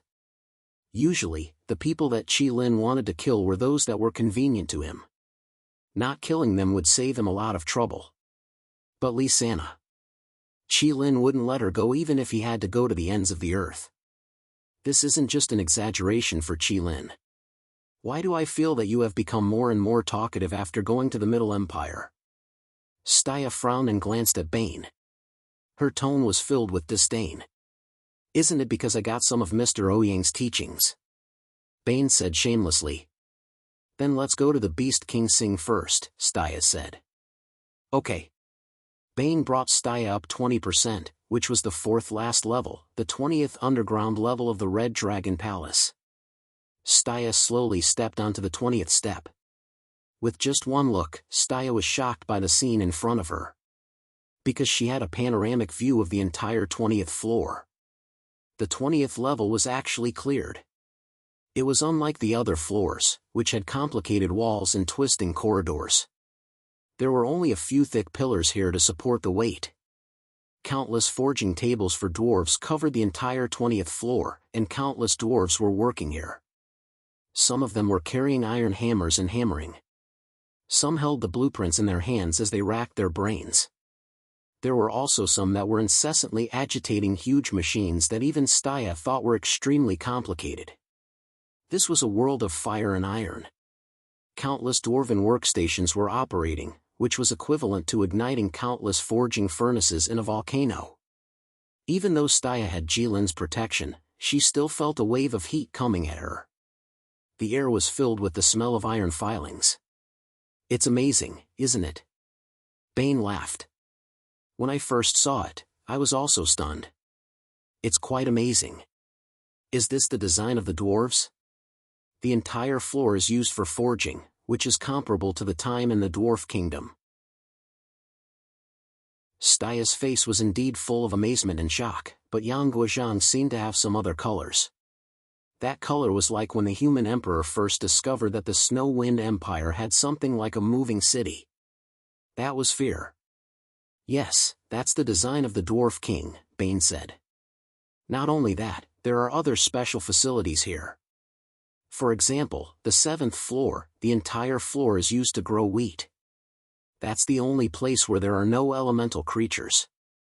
Because the Dwarf King said that the elemental creatures have their own flames and high temperature, which will burn all the wheat." "Grow wheat?" Staya was stunned. "You can grow wheat under a volcano?" "There's Jilin," Bane said matter-of-factly. "That's true." Staya actually agreed. "But do dwarves know how to farm?" "This is the first time I've heard of it." "Yes," Bane said. "But they only know how to grow wheat, because they love to drink beer." According to the Dwarf King, growing wheat is their ancestral skill, but they didn't have the conditions to do so before. Now that they're here, they can finally grow it. "Where are the Dwarf King and Sing?" Staya asked. "Go forward, the core area of the 20th floor. All the forged weapons will be placed there first, and then transported out by the elemental creatures, day and night." "The Dwarf King and Sing are there too," Bane said. "Okay." Staya slowly walked towards the core area. Bane stayed where he was. He didn't want to listen to Staya's negotiation, because he knew that if Staya said it wasn't a big problem, then it was definitely not a problem. Staya was a very reliable person. And Staya probably didn't need him to be there. Their positions were different after all. Staya was here to negotiate on behalf of the humans. Although Bane was indeed a human, he should be on Jilin's side no matter how he looked at it. The 20th floor was very big, unlike Jilin's 23rd floor. Staya walked for a long time, and she carefully looked at the 20th floor. In the end, she only had one thought. She could only say that this was indeed the Dwarf Kingdom. It was indeed as Bane said, Sing and the Dwarf King were here. A large number of weapons were piled up like a small mountain, and it was inexplicably spectacular. Elemental creatures kept walking out with swords and knives. It seemed like this was how they were given to the orcs in the wasteland. Although the efficiency was extremely low, they had the advantage of numbers. How many natural elemental creatures were there in Mount Gerda? Staya had been here for a long time, but this question was still unknown to her. Moreover, it wasn't just the elemental creatures who were doing this. There were still wyverns in Red Dragon City, and the wyverns from the Divine Dragon Empire were all here. Staya looked up at the wyverns' silhouettes and thought silently. When Sing saw Staya, he was stunned at first, then he greeted her, the human holy maiden of the light. What a rare guest. Sing's eyes were red now, not because he was tired, or because he was filled with murderous intent after seeing the humans. It was mainly because he was excited when he saw the weapons being forged. Since the dwarves started forging weapons for the orcs, Sing had been sitting here most of the time. He would look at every weapon that the dwarves forged for the orcs. At first, he wanted to close the door and pick out the weapons that were not good enough. However, from the beginning until now, he hadn't been able to pick out a weapon that was not good enough from the dwarves' work. It was basically a waste of time. Sing had a chair to sit on. It seemed like the dwarves had casually given it to him. It was a full metal bench with a backrest and armrests. It could fit Sing, who was almost 3 meters tall, when he lay down. The Dwarf King had a similar chair, but it was obviously much shorter than Sing's chair. It seemed a little shabby and didn't have the extravagance of the dwarves. However, this was the specialty of the dwarves. They were simple. The dwarves wouldn't waste their own forging materials for the sake of their reputation. They just needed to lie down. Why did they need extravagance? Didn't they know that the dwarves were running low on materials? They didn't let the two of them lie down on the ground because one of them was the dwarf king and the other was the orc king. It was already very generous, okay? They didn't have so many requests. The dwarf king was lying on his short chair, sleeping soundly with a pile of animal fur as his pillow. He didn't have anything to cover himself. Of course, he probably wouldn't feel cold here. Previously, he used all his energy to forge the godly sword for Jilin. He was really tired. Now, he could finally rest. "I'm here to negotiate on behalf of the humans," Staya said. Huh? Singh was stunned. He glanced at the mountain-like swords behind Staya, then glanced at Staya. He thought to himself, orcs didn't have any weapons before, that's why we couldn't defeat the humans. We suffered for so many years for no reason. Now that we just got our weapons and equipment and we're about to make a comeback, the humans came to negotiate? I'll talk your granny about it.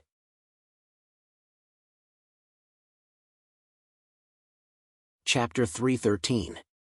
Bane didn't follow Staya in, he just waited at the edge of the 20th floor. After waiting for a long time, until Bane was a little impatient, he heard a deafening lion's roar from the core of the 20th floor. It was so loud that all the dwarves working on the 20th floor couldn't help but be shocked. They couldn't help but stop their work for a moment. The noisy 20th floor, which seemed to have never been quiet, was quiet for a moment. But it was only for a moment. The dwarves could tell who the lion's roar was, so they curled their lips and didn't care at all, continuing their work. It wasn't the first time that the king of the orcs was shocked here. It couldn't be helped, it was probably because they were too poor before, and now that the poor suddenly became rich, they were too happy and couldn't accept it. It was understandable. A long time had passed since the lion's roar. Staya's figure slowly walked out from the dwarves' workstations. "It's done?" Bane went up and asked, even though he already knew the answer. "Of course." Staya smiled and raised her head slightly, looking a little proud. "That's amazing." Bane exaggeratedly gave a thumbs up. "Then I'll send you off?" "Yes." Staya nodded. "After I leave, you have to pay more attention to Lysana's matters. Go and see her when you're free. A princess of a destroyed kingdom is now trapped in a place like this alone. She's probably very scared. I'm fine every day, but how do I see her? Now she thinks I'm Jilin's minion." It would have been better if Staya didn't mention this, but when she did, Bane was a little worried. "Bane, you're a very smart person. I know this kind of thing can't stop you. As long as you want to do it, there will be a way." Staya took out a way that a royal family should do. "You only praise me at times like this." Bane snorted. "But, even if you didn't say this, I would still do it." Bane suddenly said the last sentence very seriously. "Yes, then I'm relieved. By the way, you've been back for so long, have you gone home? It's close to your home, right?" Staya suddenly asked. "Go home?" Bane froze. After Staya mentioned it, Bane suddenly remembered that he hadn't been home for a long time. Staya already had the answer in her heart just by looking at his expression. "Go back if you have a chance, don't miss it." Staya's words seemed sincere. However, Bane didn't listen at all and just nodded silently. The 23rd floor of the Red Dragon City. Red Dragon's Palace. Jilin was lying on a mountain of gold and treasures. He held the dragon scale sword in front of his eyes and observed it over and over again. Compared to the humans, the Golden Mountain, the Golden SSS slowly, TTS, Beast King. Singh walked to the Golden Mountain and knelt down on one knee. When he looked up, he was stunned. Because Jilin S had never been on the Golden Mountain in this form before. Also, he was still holding the sword and looking at it. It seemed like Jilin had been looking at the sword seriously ever since it was forged. Sing didn't know what was so special about it. Did the Beast King want to remember every pattern on the sword? But with the Beast King's SSSSS, he should have remembered it long ago after looking at it so many times. Sing, what's wrong? Jilin asked. His gaze didn't move at all. Why are you lying here like this? Sing asked. Get up. I've never asked you to kneel when you see me, Jilin said. I just want to experience what it feels like to lie here like this. Sing stood up. What does it feel like? It hurts a little, Jilin said. The blade of the sword was as smooth as a mirror. The light on the blade was as cold as the wind and snow in winter. It was a good sword, the kind that was not ordinary. Jilin's mountain only had gold and treasures, but the sword did not seem out of place here. Because the sword was inlaid with 4 dazzling gems. The blade was made of mithril. Simply put, the sword was very valuable. It was more valuable than gold of the same size. This was a treasured sword. How could you not feel uncomfortable lying on it? If it were anyone else, they would be dead by now. Sing looked at the lazy Jilin and was a little speechless. Speak. What do you want? Jilin asked. Reporting to the Beast King, the Saint of Light just found me and had a negotiation with me. You've seen Staya. Then? I think, about the orcs attacking the humans, can we slow down a little? Jilin finally turned to look at Sing. If the Beast King insists on attacking the humans, the orcs will definitely listen to your orders and follow you to death. Sing quickly said. That's not it. You've seen Staya.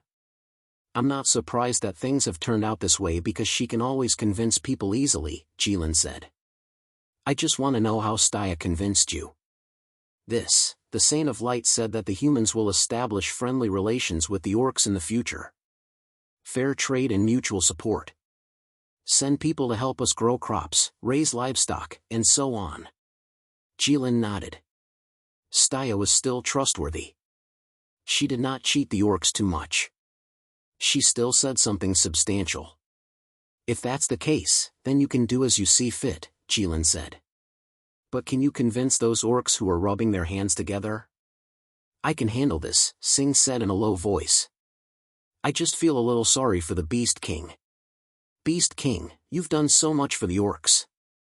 When we defeated the human army, you gave us weapons and gave us power. Originally, under your leadership, we could definitely defeat the humans. But I chickened out in the face of the battle. I'm sorry for the Beast King. Sing knelt down again as he spoke. Jilin looked at him again and sighed. He finally put down the dragon scale sword in his hand, stood up and walked to Sing. He reached out a hand to help him up. Sing did not want to get up because he was taller than Jilin now.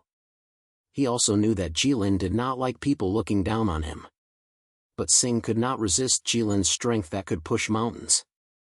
In the end, he stood up. This time, Jilin did not care at all. I've given you the sword. As for whether to fight or not and when to fight, it's up to you. As long as you're happy. Thank you, Beast King. The Beast King's great kindness, the orcs will remember it in their hearts. From now on, if the Beast King orders, the orcs will not refuse even if it's a mountain of swords or a sea of fire. Okay. You go back to the orcs first. Oh right, who will be in charge of the communication and negotiations with the humans in the future? The Dwarf King and I. Okay. Let's go. Yes. Jilin looked at Sing's back as he left. He thought to himself, compared to the matter of the son of the dragon, the war between the orcs and the humans is nothing. You can fight or not. It's all up to you. I'm fine with anything.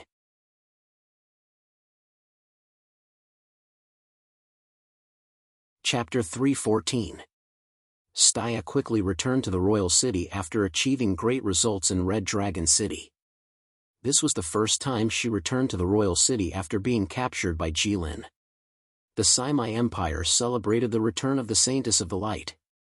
Then, a month later, The news that the humans and the orcs were going to have friendly relations spread like wildfire. People didn't understand what was going on. They didn't know what was there to talk about with a bunch of beasts and demons.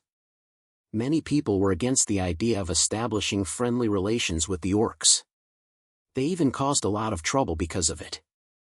Staya was speechless every time she thought about it. Those people didn't know what it meant. They didn't know how hard it was to make Jilin give up on his original idea. It required a lot of coincidence. If the third prince wasn't the emperor, Jilin wouldn't even care about the humans. Negotiate? If it weren't for the incident with Lysana, Jilin might still be stubborn. If it weren't for the fact that the dwarf king wanted to sacrifice himself for his sword, which greatly affected Jilin's state of mind, the result would be very different. Humans were like that. They would never lack clowns who didn't know anything. They thought they knew everything. Staya thought about this as she walked into the sacred king's study. "Your Highness." The guard at the door saluted and said loudly, "Is my father here?" Staya asked. "His Majesty is inside. He ordered that if you come, you can go in directly." The guard opened the door. "Okay." Staya nodded and walked into the sacred king's study. The color of the Saimai Empire's buildings seemed to always be white, which symbolized light. The sacred king's study was the same. White walls, white floor-to-ceiling windows, white curtains, and a smooth white stone floor. There were a few huge bookshelves embedded in the walls. They were filled with thick, ancient books. The room was filled with the pleasant smell of sunlight and books. Right in front of the window, facing the door, was an extremely luxurious antique table. It was the favorite of the first emperor of the Saimai Empire. Staya's boots made a clear and powerful sound when they touched the stone ground. The Xingming king, who was leaning over the desk and writing furiously, raised his head when he heard the voice. He was slightly stunned when he saw Staya, who was dressed in military attire. Does the princess of the Saimai Empire have to wear a knight's armor even in the palace? Wasn't this a little unbefitting of a princess? Your mother didn't scold you?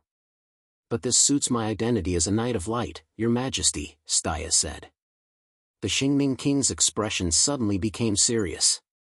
Staya's Your Majesty immediately set the tone for this conversation. What can I do for you as a knight? There's something I don't understand. Speak, what's the matter? It's about the Golden King's ascension to the throne. What about that matter? As far as I know, the third prince needs to use the national weapons of each empire to absorb the world's fate. And the national weapon of the Saimai Empire is the Holy Book of Light. That's right. Father, you promised the Golden King that you would lend the Golden King the Holy Book of Light to help the Golden King ascend to the throne? That's right. But when you promised the Golden King, I was still at Jilin's place. I might not have been able to come back. Then, Father, what were you going to give to the Golden King?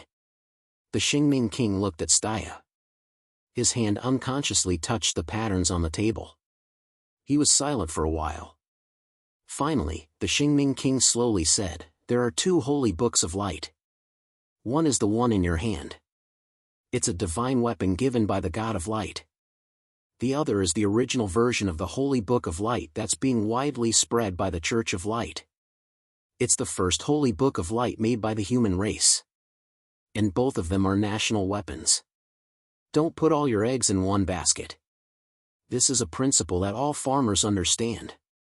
So you're saying that you didn't give all the fate of the empire to the third prince? As an emperor, no matter when and where, you have to have a backup plan. Moreover, the plan of the Middle Empire is still a bit far-fetched. I didn't expect it to succeed. How can I believe it completely? Staya looked at her father coldly. She was overwhelmed with disappointment and absurdity. Father, I'm a bit disappointed. The human race. Can't we be completely united and cooperate without reservation? The Xingming king looked at Staya and sighed. You've been in the Church of Light for too long. So long that you've forgotten your royal instincts. The people of the Church of Light are a group of extreme idealists. They could yearn for complete unity and unreserved cooperation. But child, you can't believe this. You can never believe this. I'm the Holy Lady of Light. I'm second only to the Pope in the Church of Light. Why can't I be an idealist? Because you're my child first. The people of the Church of Light only have the God of Light above them. So they can think whatever they want. It doesn't matter as long as they believe that they're worthy of God. But we're different. We have the entire Simi Empire above us. We can't be as naive as them in front of millions of people. Elven Island. In the depths of a dense forest. There were excessively green plants everywhere. It was truly verdant and glistening. Birds were constantly flying in the forest, chirping and chirping. The sound was crisp and pleasant. The air was filled with the fragrance of fruits and the freshness of plants. It was refreshing to smell it. In the middle of the forest, there was a small clearing. There was a wooden table and wooden chairs in the clearing. It looked surprisingly harmonious with the surrounding environment. The third prince was sitting on the wooden chair, holding a cup of pure green liquid in his hand. The third prince lowered his head and looked at the drink. He looked at his reflection in the cup. He looked at it very seriously, paying full attention. It was just a cup of drink. Even if it was unique to the Elven Island and was very rare, it wasn't worth the third prince's attention. The reason he looked like this was because he didn't dare to raise his head. The Elven Queen was sitting opposite him. As long as the third prince raised his head, he would be able to see the Elven Queen's mesmerizing face. But the third prince was too embarrassed to look. The third prince sighed in his heart. He hated himself for not living up to expectations. He had really wasted his time growing up in Spring Breeze House. There was actually a woman in this world who was so beautiful that he was embarrassed to look at her. Thinking back, when he was young and absurd, he had hooked up with all the beautiful women in the capital. However, this was indeed a bit unreasonable. In the past, he had always told Zhao Qi, "There's a beauty that I can't forget when I see her. If I don't see her for a day, I'll go crazy thinking about her." Although Zhao Qi had always taken it seriously and thought that he had fallen in love with her. But in fact, most of those were just words. Most women would forget about it after a few days. There was no such thing as never forgetting when you see her. He wasn't Brother Long. But the Elven Queen in front of him, the third prince, felt that she was really worthy of that poem. No, it would be better to say that the poem was tailor-made for her. "Your Majesty," the Elven Queen called out. Her tone was unprecedentedly polite. Although in terms of strength, the Elven Queen could leave the third prince, the human emperor, far behind by a few empires. But judging from the alliance between the ancient humans and the elves, the Elven Queen and the human emperor had the same status. Naturally, she had to be more polite. "Ah, Your Majesty, please speak." The third prince raised his head and said, but his eyes were still somewhat evasive. He didn't dare to look directly at her. The third prince didn't know that his performance was already very impressive. When Bane came to the Elven Island, he directly found a piece of white cloth and covered his eyes. "Your Majesty, you've been on the Elven Island for more than a month. I think you've almost mastered the power of the human emperor." Yes, the third prince had been on the Elven Island for more than a month. It could be said that he arrived on the Elven Island on the day he went out to sea. He wasn't like Jilin, who followed the winding road.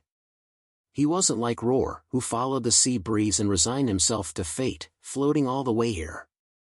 Not long after the third prince went out to sea, a thick fog appeared out of nowhere. When the third prince passed through the fog, he went directly to the Elven Island. In other words, he was directly invited by the Elven Queen. After all, he was the human emperor and had a respected status. He still had this privilege. Yes. The third prince cupped his hands. "It's all thanks to the Elven Queen's help that I could master the power of the human emperor in such a short period of time. It's indeed very mysterious. By the way, I heard that your Majesty once fought with Brother Long." "Brother Long?" The Elven Queen thought for a moment. "A red dragon," the third prince said. "Oh." The Elven Queen nodded. Yes. Your Majesty, why do you ask about this? I just want to ask, in your Majesty's opinion, with my current strength, if I were to fight with Brother Long, what are my chances of winning? The third prince asked carefully. Chances? The Elven Queen paused. It's been a long time since I heard such a unique statement from the human race. If I remember correctly, this statement is divided into 10 to 10%, with 10% being the smallest and 10% being the largest, right? Yes. The third prince nodded repeatedly. Then your Majesty's question isn't easy to answer. Why is that? Because 10 to 10% isn't enough to describe your Majesty's chances of winning. Please speak frankly, your Majesty. If your Majesty were to fight the Red Dragon to the death with his current strength, optimistically speaking, your Majesty's chances of winning should be 1%? 1%? The third prince stared at the Elven Queen with his eyes wide open. At this moment, he didn't care about being shy. Is this still an optimistic estimate? What if it's not optimistic? 1 out of 742. You're quite accurate. With such an accurate number, I'm afraid your Majesty already knows everything. I've fought with both your Majesty and the Red Dragon, so it's easy to compare. If that's the case, isn't the power of the human emperor that I've worked so hard to obtain useless? Your Majesty's words aren't completely correct. The dragon race is a cowardly race that fears death. As long as you have 1 out of 742, the Red Dragon won't dare to fight with you easily. But he dares to fight with you. That's because he's confident that he won't be killed by me. He knows that I can only stay on this elven island, so he dares to provoke me. The third prince thought that this was similar to what Aisha had said. However, Aisha was only talking about Jilin, but the Elven Queen was talking about the entire dragon race.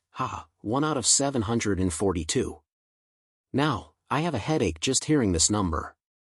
Your Majesty, to be honest, I came to the island this time not only to learn how to use the human emperor's power from your Majesty, but also to ask for a favor. Your Majesty, please speak.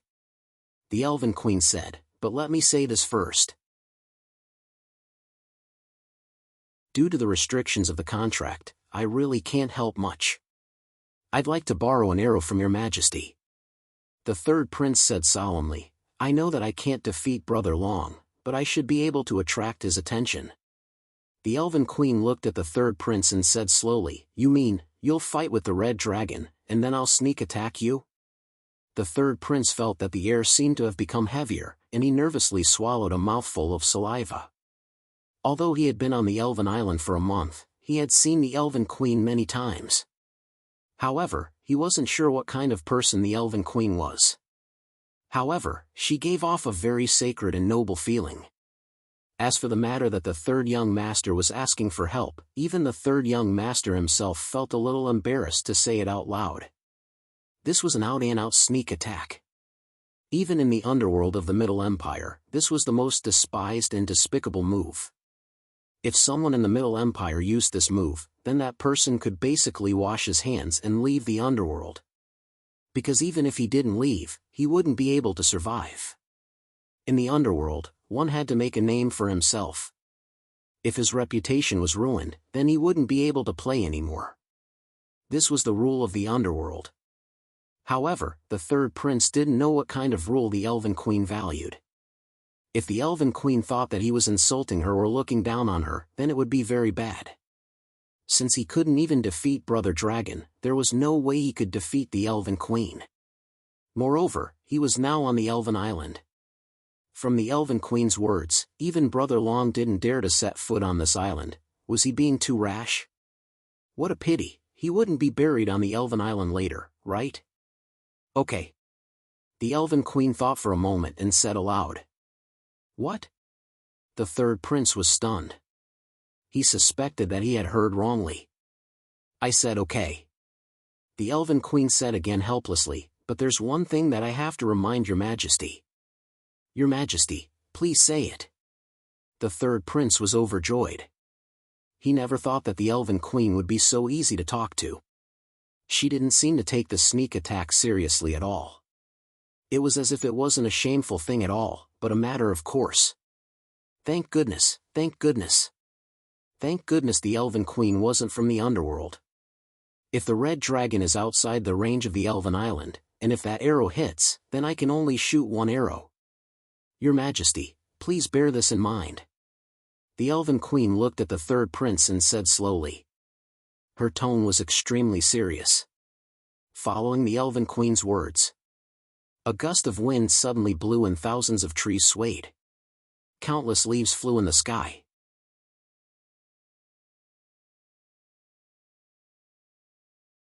Chapter 3:15. The news that the humans were going to communicate with the orcs was like a spring breeze, blowing across the land of the humans.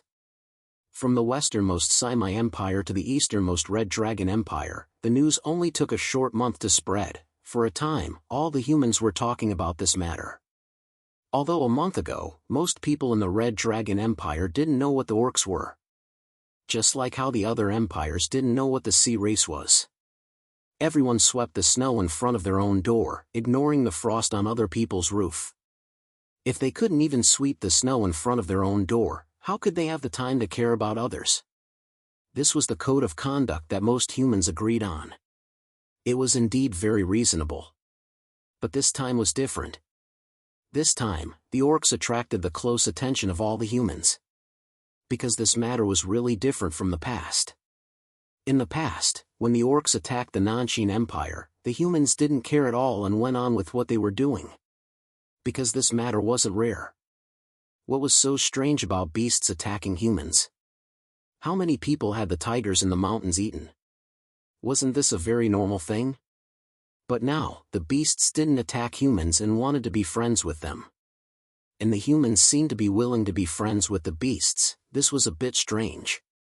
Everywhere in the streets and alleys, this topic was discussed. It was hard to not hear it while walking on the streets. Aisha sat by the window of a tavern, holding a fragrant glass of wine in her hand, narrowing her eyes as she listened to all the information around her. The orcs were going to establish diplomatic relations with the humans? What a joke! How much did the orcs hate the humans? It was a blood feud that lasted for generations. Every orc wanted to exterminate the humans. And how could the humans put down their status to communicate with the orcs? In the eyes of the humans, other than their own race, what were the other races worth? They were just a group of barbarians who didn't know etiquette. Sorry, I'm not targeting anyone, but everyone here is trash. Most importantly, even if the two races didn't agree, the current orc king was the Red Disaster. How long had Jilin wanted to attack the humans? How could he give up? How could he communicate with the humans? What happened during the time she wasn't around? Aisha's eyelids drooped slightly, the light in her eyes flickering like a candle in the wind. Just as Aisha was wondering what was wrong with Jilin's head, a group of people quickly walked into the tavern and sat down at a table. Damn it! The Red Calamity truly deserves to die. One of the youths in white armor sat down and poured a cup of water. He slammed the table and shouted in a low voice. More than half of the Divine Dragon Empire was destroyed just like that, drowned by the sea. Aisha pursed her lips. She wondered where these people had popped out from the talk about topics from a month ago. Furthermore, the Divine Dragon Empire had already become the Red Dragon Empire. Aisha turned to look at the group of people. Aisha was stunned. That was because the young man in white armor with an angry expression looked exactly like the hero that the God of Darkness had told her about. Bah! What do you mean exactly the same? They are the same person. Is there really such a thing as a hero? Roar, are we really going to kill our way back to the Simi Empire now? Wang Yan asked hesitantly. Machem, Roar nodded fiercely. As long as the Red Calamity is not eliminated, the world will not be at peace. But... A woman in white robes looked up. Although we barely managed to gain a foothold on the battlefield of gods and demons, we might not necessarily be able to defeat the Red Calamity. If we go just like that and lose, the woman did not continue. There was no need for her to continue. We will win. For some reason, Roar seemed to have an inexplicable confidence. We will definitely win. Aisha blinked and secretly sighed. She thought to herself, who gave you this confidence, God of light? In this world, there are actually such fools who are blindly confident without any reason. This kind of person is actually a hero? There's no need to think about anything else. Just the fact that you have to eat in a restaurant on the way to the Simai Empire is enough to prove that you cannot defeat Jilin. You don't even know how to fly and you want to slay a dragon? That's too hasty. Once you reach Red Dragon City, Jilin will beat you to death. Seriously, even if you want to die, you don't do it like that. It's too troublesome. However, I can make use of it. A sinister smile appeared on Aisha's face. It looked frightening. Roar suddenly felt a chill on his back and couldn't help but shiver. He instinctively looked behind him. The seat by the window was empty. Only 1 or 2 flower petals floated in with the wind and landed on the table, swaying slightly. Roar, what's wrong? Wang Yan asked. Oh, nothing. Roar turned back, puzzled. Brother Wang, when we came in, was there anyone in that seat? Wang Yan frowned and looked at the seat by the window. There shouldn't be. I can't remember. Time flew. In the blink of an eye, 2 months had passed. One day, a 5-clawed dragon rose from the depths of the eastern boundless ocean and rushed into the sky. It rode on the clouds in the sky and flew towards the west. Wherever it passed, auspicious clouds and purple chi filled the sky. When everyone saw it, they all thought that it was the heavens. They all knelt down and kowtowed. From then on, the legend of the dragon flying in the sky completely replaced the legend of the humans and beasts starting to communicate. It became the hottest topic of discussion. Humans' topics were updated so quickly, in the blink of an eye. No matter what kind of earth-shattering event you were talking about, it would disappear completely when a new topic appeared. It was like the snow in spring. It quietly melted into the earth and disappeared without a trace. Even if people were filled with righteous indignation or joy for it before. The dragon flew across half the continent and finally landed in the capital of the Middle Empire. The dragon's movement was so grand that everyone in the capital saw it. The citizens of the capital began to cheer because their emperor had returned. They had finally seen the totem that they believed in with their own eyes. The third prince landed in front of the door of his study room with precision. The dragon's body disappeared, and when it reappeared, it was already in human form. Looking at the door that he had not seen for a long time, the third prince felt as if it was a lifetime ago. The third prince pushed open the door and walked in. The man behind the desk in the study room heard the movement and looked up. He was obviously stunned when he saw the third prince. The third prince also froze when he saw the man behind the desk. He had already lifted his leg but forgot to put it down. He was the Golden King, but compared to that man, he still seemed to be lacking something. The third prince thought to himself as he looked at the man behind the desk who was wearing a bright yellow robe. Father. In the end, it was the third prince who spoke first.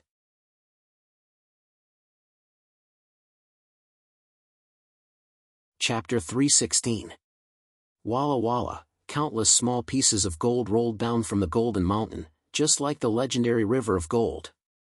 Jilin looked at this scene and felt a little better. However, it was really boring. Jilin suddenly realized that he had nothing to do. The princess had run away, Hero couldn't come, and there were no clues about the son of the human dragon. As expected of the water dragon king of the dragon race? The sword was refined, and the human race and the orc race were on good terms. The human race gave in, and he didn't have to kill them all.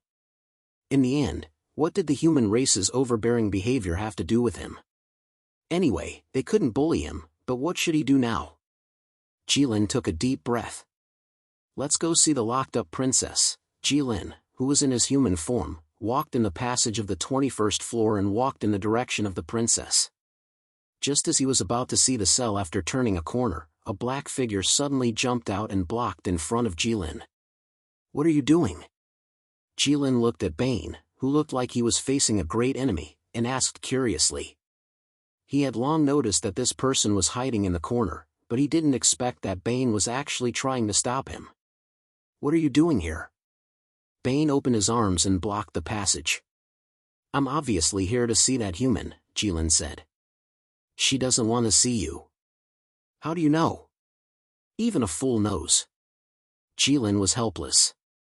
Since there was nothing to do, he wanted to find something to do, but there was someone blocking him in his own home. In the end, Jilin turned around and went back to the Red Dragon Palace. He didn't insist on seeing the newly captured princess. Only Bane was left standing at the entrance of the passage in a daze. That Jilin. When did he become so easy to talk to? Was he stupid? In the Red Dragon Palace, Jilin lay lazily on the Golden Mountain, his huge golden eyes looking down at the three tiny people in front of him. That? Why did you call the three of us over? The Dwarf King first looked at Sing, then at Batel. In the end, he realized that it was most appropriate for him to ask this question. Both of them were Jilin's subordinates, so they weren't easy to talk to. Nothing. Jilin yawned, causing a scorching wind in Red Dragon Palace. I just want to ask if you're all right. Are you all right now? For a moment, the Dwarf King couldn't figure out what Jilin meant. He blinked and looked at Sing. Sing was dumbfounded. What did he mean by "are you guys all right now"? In Sing's memory, Jilin had never spoken like that before. No, it didn't seem like it, it just didn't. Are you all right? The Dwarf King thought for a while and spoke cautiously. He didn't seem to have much confidence. He was afraid that Jilin would ask him to do something as soon as he said that he was fine. How could the Megalosaurus orders be easy to handle? How could it be done without hurting the muscles and bones and peeling off a layer of skin? It's good that you're all right. Jilin sighed. Are you all right too? Sing also shook his head. Okay. As Jilin spoke, he curled up his body, closed his eyes, and raised his wings to cover his head. If you guys have nothing else, I'm going to sleep. You guys can go. The Dwarf King was stunned and looked at Sing. Both of them saw the words confused in each other's eyes. If you want to sleep, just sleep. What's the big deal? Do you have to call us over and ask us such a serious question? There's something wrong, no. The Dwarf King was suddenly stunned. He suddenly realized something. Things didn't seem to be simple. Jilin wasn't so bored. He couldn't have called them over for fun because he had nothing to do. The Dwarf King suddenly thought of a human legend about the dragon race. What's that? The Dwarf King suddenly shouted, his voice like thunder. The rocks shook and dust rustled down. A few ripples appeared in the magma under the Red Dragon Palace. Sing tilted his head and frowned. He glanced at the silver sphere floating in front of the Dwarf King's mouth. Wasn't this the loudspeaker that was lent to him during the war with the human race? Was that so? He even used this just to shout a little louder. You don't have to shout so loudly. I can still hear you. Jilin's voice came from under the wings, but it was obviously a little unclear. That. Just in case, let me ask. Cold sweat kept oozing from the Dwarf King's forehead. When will you wake up from this sleep? Will I still be able to see that day? Sing slowly widened his eyes. He also understood a little. Jilin's thoughts had now become slow. How long is the lifespan of the dwarf race? Is it as long as that of a human? The Dwarf King was stunned. A little longer than that of a human. Generally, it ranges from 220 to 290 years. The Dwarf King said very modestly. If this was heard by a human, they would probably jump up and point at his head and curse. Oh, that's not much different from a human's. How long have you lived? The Dwarf King, 160 years exactly. Oh, then you probably won't be able to see that day. Jilin sighed. It seems that this is almost an eternal farewell. Take care in the future. By the way, for the sake of the dragon scale sword, after you leave, I will ensure that the dwarf race will live a worry-free life and the race will continue forever. King, thank you. The Dwarf King wanted to cry but had no tears. Why do you say this as if I'm about to die? I still have more than 100 years to live. What do you mean by not much different from a human? In my opinion, you've slept for more than 100 years. You're the one who's about to die. Then after you fall asleep, can we wake you up? The Dwarf King thought of this question. You can try. Jilin was indifferent. Aisha succeeded once. I think you should be able to do it too. But if it's not something urgent, I don't want you to do this. The Dwarf King gritted his teeth. What do you mean? If I'm in a deep sleep and you wake me up by force, I'll be very angry. How angry?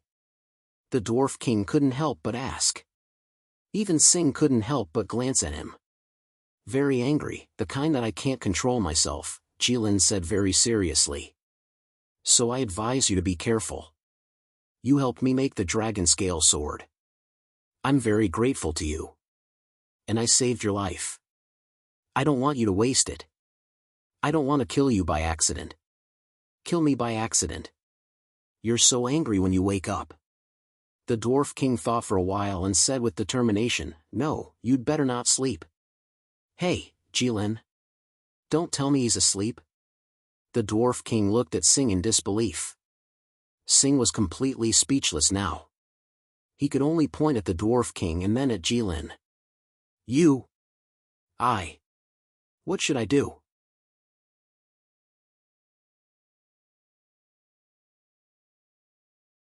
Chapter 317. Is he asleep? The King of Dwarfs pointed at Jilin and asked. This? I think so. Sing was a little dumbfounded. He's going to sleep for 8 to 10 years. That won't do. The King of Dwarfs said. Now that the humans are willing to negotiate with us and be on good terms with us, it's entirely because they can't defeat Jilin. Moreover, our relationship with the humans isn't stable yet. If Jilin falls asleep at this time, then should I wake him up now? Sing asked. Quick! The King of Dwarfs thought for a while and said in a low voice, we have to wake him up. Otherwise, it'll be troublesome if he falls asleep. Yes. Sing thought for a while and felt that what the King of Dwarfs said made sense. He directly took out his red greatsword, jumped up high, and slashed at Jilin. Sing used all his strength in this attack. The all-out attack of a legendary expert sent sand and pebbles flying. Its momentum was terrifying and unstoppable. However, when it landed on Jilin's wings, it was like an ant trying to shake a tree. Jilin didn't even move. It's useless. Sing turned back and looked at the King of Dwarfs. The King of Dwarfs' face was as gloomy as charcoal. He thought to himself, I can see that it's useless. Use this. The King of Dwarfs took out a huge hammer that was taller than a person and handed it to Sing. This is? Sing was stunned. Thunder Hammer, the legendary work of the dwarfs. It's not to be seen casually. Once it hits the enemy, there will be thunder and lightning and a huge vibration. Even if the enemy manages to block the attack, they will be injured by the thunder and lightning and killed by the vibration. The King of Dwarfs said quickly. Okay. Sing nodded and didn't think much. He raised the thunder hammer and smashed it at Jilin's wings. Boom! The King of Dwarfs was indeed realistic. When he said there would be thunder, there really was thunder. Lightning flashed, and the white light illuminated the red dragon palace that had been red for thousands of years. Jilin still didn't react. Sing frowned and looked behind him. His meaning was obvious. It's useless, continue. The King of Dwarfs was ruthless. Boom, boom, boom, a series of thunderous roars rang out. After a long time, Sing put down the thunder hammer in his hand and shook his head. The Dwarf King's expression became serious. Even the most powerful Beast King and the proud work of the dwarves could not awaken Jilin? Then what did Jilin say before that it should be possible? The Dwarf King turned around and walked outside. Where are you going? Ask for help. Who is it? Aren't there only 2 people here? There's still one who can't move freely, so there's only one left. The Dwarf King looked at Sing with disdain, with a look that said, that goes without saying. This. Sing was stunned. That's true, but what's the use of asking him for help? Jilin just said that. Aisha woke him up. We don't know how, but he should know. I see. Hurry up, the longer we delay, the more dangerous it will be. On the 22nd floor. Bane sat at the end of the cell and glanced at her from time to time. He couldn't help but sigh. He had tried many times to talk to the princess, but without exception, he had failed. So he was now very depressed. The princess was now very guarded against him. No matter what he said, the princess just looked at him with a frosty expression, not listening to a word. Bane could understand. In the princess' eyes, he was now a pawn of the Red Disaster, a despicable and shameless traitor of the human race. Getting close to her was completely out of bad intentions. Every time Bane thought of this, he felt like crying but had no tears. He really wanted to tell the princess that there were only the two of them in this place now. If she continued to be so resistant to him, it would be very difficult for him. Although I am indeed in cahoots with Jilin, I am not a traitor of the human race. I want to help you. In the end, your kingdom is destroyed, so you can't be considered a princess anymore. You really have nothing to ask for now. Although there were thousands of words in his heart, Bane did not dare to say this to the princess. He was afraid that the princess would take things too hard and commit suicide. Bane put away his thoughts and sat down in the passage. He closed his eyes and thought silently. How can I regain the princess's trust? When Bane started thinking with all his might, he was no longer the Bane who spoke without thinking in Red Dragon City. Instead, he had become the obscure shadow hidden in the Divine Dragon Empire's darkness. Find the dwarves or elemental creatures to help put on a show and have them scare the princess. Then, I'll be the hero and save the damsel in distress, taking the opportunity to gain the princess's trust. No, that's not safe. The dwarves are too simple and honest, and the elemental creatures are brainless. Moreover, there are too many flaws. Reveal the news of the Divine Dragon Empire's destruction to the princess and break her psychological defenses. Then, take advantage of the situation. That won't do. She might not believe me now. Moreover, even if she believes me, this move is too ruthless. It's still early. Using such a bitter method, hey, just as Bane was deep in thought, he suddenly felt someone nudge him. Bane opened his eyes. It was the Dwarf King. Bane stared at the Dwarf King in a daze. He had yet to recover from his shock. Why are you sitting here? The Dwarf King asked in a low, muffled voice. His tone was not very good. The main reason was that he had spent too much time looking for Bane. It was originally an extremely urgent matter. In the end, he did not expect to find Xiaochen. He had hurriedly gone to Bane's residence to look for him.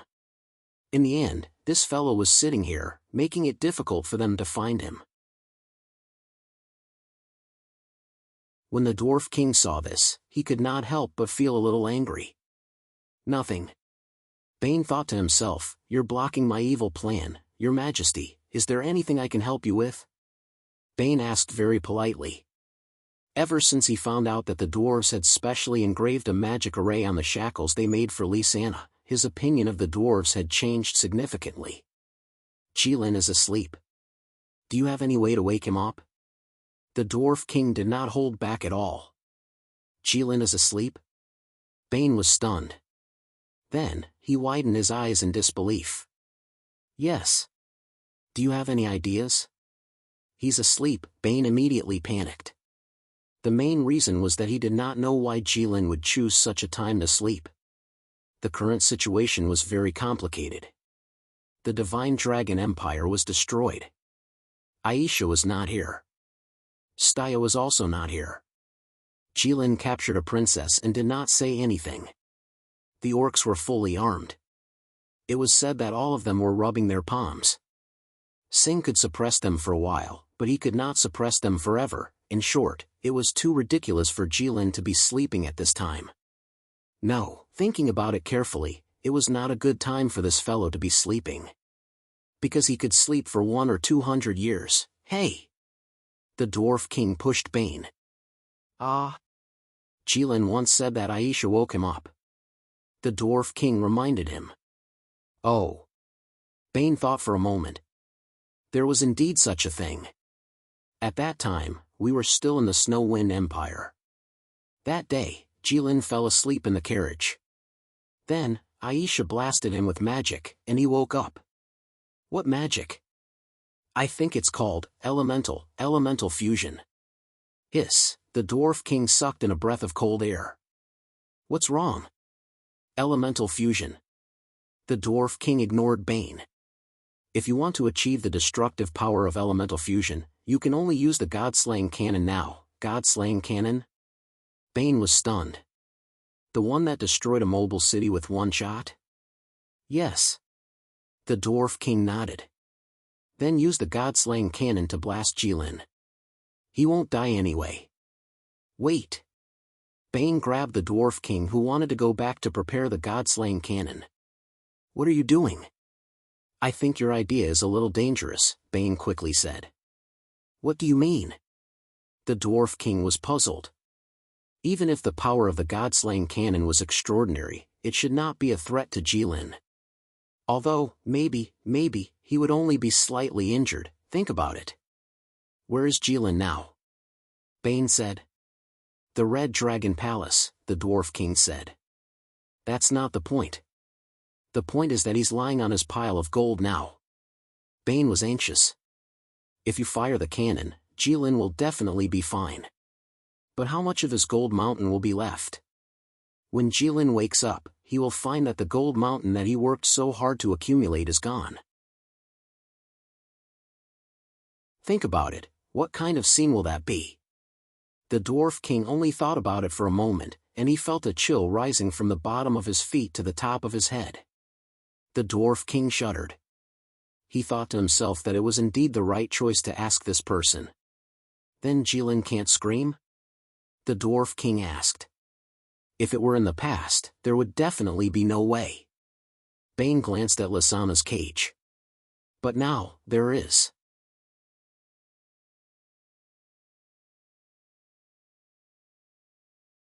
Chapter 318. What kind of person was the Dwarf King? With just one look from Bane, the Dwarf King had completely understood and was suddenly enlightened. Pah! The Dwarf King slapped his head hard, thinking that he was really confused. How could he not think of such a simple thing? Speaking of which, this cell was made by the dwarf race. There was a restriction on the cell by Jilin. As long as the cell was damaged, Jilin would know. By then, would he still wake up? The Dwarf King pulled out his sword and walked toward the cell. Bane followed closely. The sound of their footsteps could be heard. Princess Lysana turned her head and saw a fierce-looking dwarf walking toward her with a sword. Behind him was the treacherous human traitor. You! The princess's voice trembled, as if she was afraid beyond words. Princess, don't be afraid. We're not here for you this time. Bane saw the princess's expression and knew that she had misunderstood. He was afraid that the princess would think too much, so he quickly added. The princess obviously did not believe him. Swish, swish, swish. The Dwarf King did not say anything and swung his sword. In an instant, he swung his sword 3 times. Clang, the cell's railing broke. A big hole appeared on the railing. The dwarf race had just repaired it. Bane looked at the big hole in silence. Boom! Suddenly, there was a violent vibration.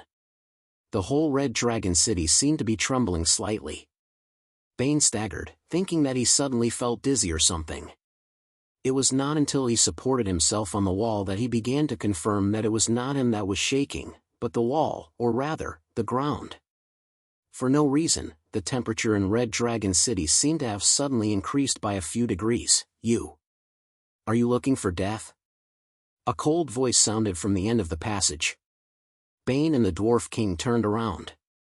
Jilin was already standing behind them. Bane was shocked and could not help but take a step back. Although this result was not unexpected, it was still a little scary. Bane glanced at the fence behind him, thinking that this thing could have a name. The strongest artifact in history, the Jilin summoning artifact. No matter when or where, as long as one was destroyed, the invincible red Megalosaurus could be summoned. The effect was that not a single blade of grass grew within a radius of 100 miles. It was much stronger than forbidden spells. Jilin had just fallen asleep when he woke up. Furthermore, he found out that he had been played. Naturally, his mood would not be too good. He gnashed his teeth fiercely. Fortunately, there was still the Dwarf King. The dwarf walked over to Jilin and said something to Jilin alone. Bane didn't hear it, but Bane could roughly guess. In summary, it was nothing more than, "You can't sleep now, we need you," and so on. He didn't know why Jilin was so obedient to the Dwarf King. When he came, he was angry, but sometimes he was listless, but fortunately, he was finally gone. Bane relaxed and let out a long breath. "Your Highness, sorry for disturbing you." Bane bowed seriously to Lysana and the Divine Dragon Empire. Lysana turned her head away and didn't even look at him. "Fine, I'm just flirting with a blind person." Bane rolled his eyes. The reason why he had bothered to do this was because he hoped that Lysana would feel a sense of familiarity when she saw his bow and wouldn't be so frightened. Great, it was all for nothing. Bane didn't say anything else and turned to leave. He knew that gaining the princess' trust was not something that could be rushed. It had to be done slowly. Suddenly, Bane fell to the side of the wall. Bane didn't understand what was going on. He was fine just now. Why did his vision suddenly turn black and the world spin? Bane supported himself against the wall again. He knew that this time, he was the one who was swaying. Why? Bane clutched his chest. His heart was beating so fast. What is this? Why, do I have an impulse to walk out? Bane followed this feeling and walked forward. He didn't know what was in front of him, but he knew that if his heart continued to beat so fast, it wouldn't be a good thing. He had to find the source of this problem and solve it, or be solved. However, Bane didn't think so. After all, this was Red Dragon City. Who would dare to cause trouble here? Moreover, Bane had already guessed some clues about this matter. 20 miles away from Red Dragon City, there was a relatively small hill. Bane followed the feeling in his heart and used half a day to reach the hill. Bane didn't know where this place was. He looked around and it seemed to be just a small hill on the endless Mount Gerda. It was everywhere and not worth mentioning. Bane reached out and touched the hill. Then, his eyes widened. Because he didn't feel anything from his hand. He didn't feel anything. His hand poked through the mound. It was as if he had passed through an illusion or a space. Bane was very familiar with this feeling. Because when he went to the Water Dragon King's small world with Jilin, he also had this feeling. But why was there a space barrier here? Bane took a deep breath and hesitated for a moment. Finally, he stepped in. After all, he was already here. As soon as he entered, Bane felt his rapidly beating heart begin to slow down. Bane breathed a sigh of relief and thought to himself that he had made the right bet. Bane relaxed and began to size up this new space. There was nothing special about it. The cave wasn't too big, and it could be seen at a glance. All around were red, the walls were uneven, and the ground was bumpy. There was nothing extra. There were as many caves like this in Mount Gerda as carps crossing the river. There was only one thing. A purple magic array was carved on a rock. The magic array kept spinning, indicating that it was working normally. There was a crow standing in the magic array. The crow's head was raised high, looking very proud. When it saw Bane come in, it called out to greet him. When Bane saw this crow, his hanging heart finally relaxed completely. Because he knew this crow, or rather, this was his crow. Xiao Hei. Bane also greeted it. You really came. A pleasant female voice sounded. Aisha walked out from behind a stone pillar and looked at Bane. I guessed it might be you. No, it should be said that the only person who can do such an unreasonable thing is you. Bane said, to be able to affect me from such a distance, it's really a ghostly means. His body was a little stiff, and his lips were a little dry because he saw Aisha was a little nervous. It was still the same sentence. He was no longer that inexperienced youth. He was now traveling the continent and had seen a lot. But the more experienced and knowledgeable he was, the more afraid Bane was of Aisha. Although Aisha was no longer in the martial arts world, but there were still legends of her everywhere. Bane, who had heard those legends with his own ears, only had one thought left in his heart. Fortunately, Aisha was on his side. Otherwise, in this world, other than Jilin and the Church of Light, who could withstand Aisha's schemes, that? You want to scheme against Jilin? Bane looked at Aisha for a long time, and didn't think of a good way to start the topic. In the end, he decided to go straight to the point. Bane knew that after being together for a few years, although he didn't know much about Aisha, Aisha should know him like the back of her hand. She would know what he wanted to say as soon as he opened his mouth, so there was no need to waste time and just say it directly. Oh? Aisha was a little surprised. Why do you say that? Why would I scheme against Jilin? If you didn't scheme against him, why didn't you come to Red Dragon City? Why did you meet me here for this matter? Bane asked. Aisha looked at Bane, thinking that after not seeing him for more than a year, this young man's brain had grown. Have you heard of the hero? Aisha didn't beat around the bush. I heard of it when I was young, Bane said. I heard that Jilin captured the princess of the Divine Dragon Empire. Do you know about this? Aisha asked. Is there a connection between these two things? There is such a thing. I've even seen that princess before, Bane said. Is she good-looking? Aisha smiled naughtily. Bane's muscles tensed up. He was a little scared. Moreover, how could he answer this question? Of course the princess is an outstanding beauty. However, compared to you, Sister Aisha, she's naturally far inferior.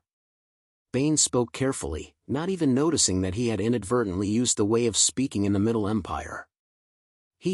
I haven't seen you for more than a year. You've improved a lot. Aisha smiled very happily.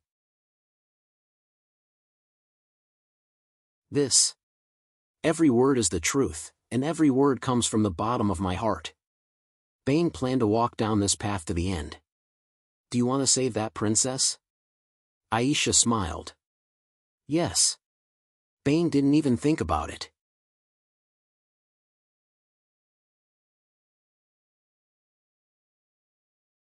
Chapter 319.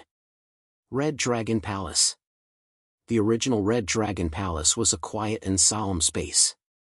No matter if it was a human or not, no one was willing to approach this place because the most powerful and cruel creature in the world, Jilin, lived here.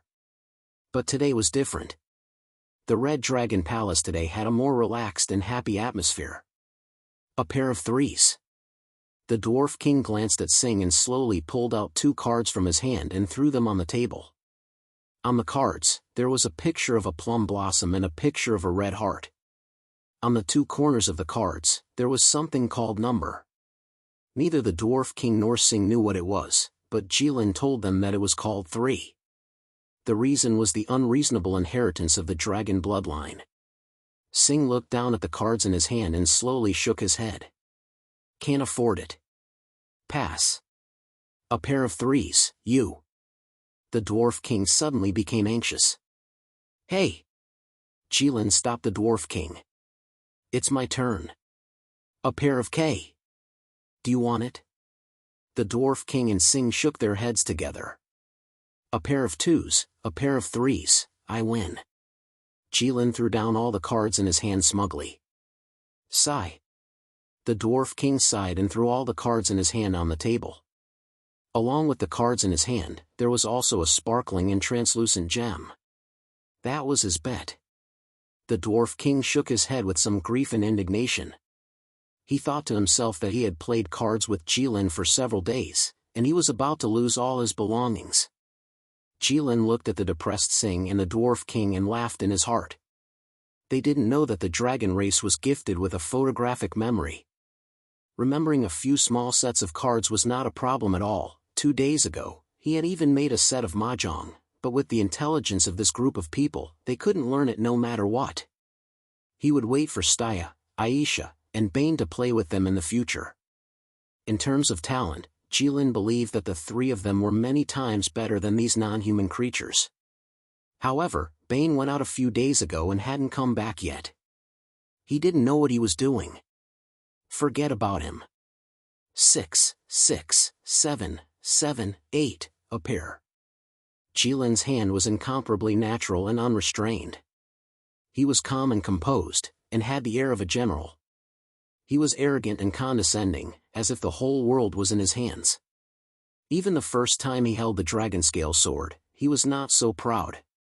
However, at this moment, an extremely unpleasant voice came from the entrance of the Red Dragon Palace. "Your Majesty, bad news. Your Majesty, in the Red Dragon Palace." This title could only be used by the dwarfs to address the Dwarf King.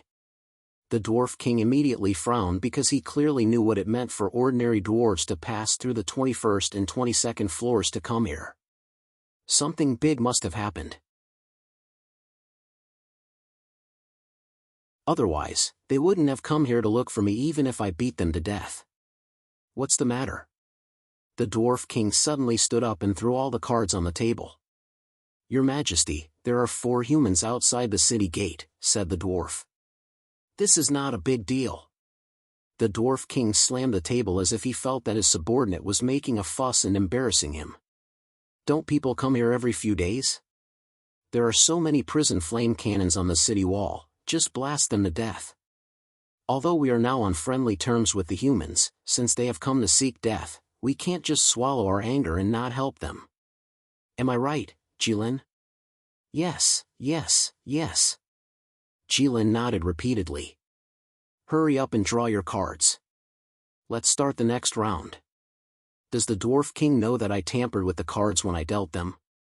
"It shouldn't be." Jilin looked at the Dwarf King and thought with some confusion. "Did you hear that?" The Dwarf King glared at him. "Blast them to death. This." The dwarf was a little hesitant. "Of course, we have fired the cannons." "Huh." The Dwarf King was stunned, and then he instantly understood what he meant. "It didn't work?" "Yes," said the dwarf. "This." The Dwarf King pondered for a moment. "Sing, come with me. Maybe it's a human legend." "Okay." Sing nodded decisively and threw the cards in his hand on the table. Who is it? Did they introduce themselves?" Sing asked. In his impression, humans like to play this game. "Yes, they said that they are heroes," said the dwarf. Jilin raised his eyelids for a moment before dropping them back down. He didn't say anything else. This was because all the humans who could come to Red Dragon City could be considered geniuses of the human race. All of them were arrogant and thought that they were destined to be heroes. They were the real deal, guaranteed to be the real deal. Therefore, most of the humans who came to Jilin's gate said so. It was no longer strange. "Let's go and take a look," Jilin said very casually. "Okay." Sing nodded and walked to the ground with the Dwarf King. For some reason, Jilin's heart skipped a beat as he looked at the Dwarf King's back. He felt a little empty. "Batel, follow them," Jilin said aloud. "Yes, Lord." Barter, who had been standing at the side, bowed and saluted. Then, he turned into a flame and disappeared. On the 22nd floor of Red Dragon City. In a very secluded corner. A person was sitting in the corner with his body curled up into a ball and his eyes closed tightly. He seemed to be resting with his eyes closed and did not want to see anything that scared him. This person was Bane. He had been here for 2 days, but in Jilin's mind, he had been out for several days and had not returned.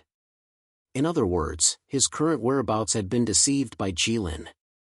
And it was right under his nose. He was waiting for the right time.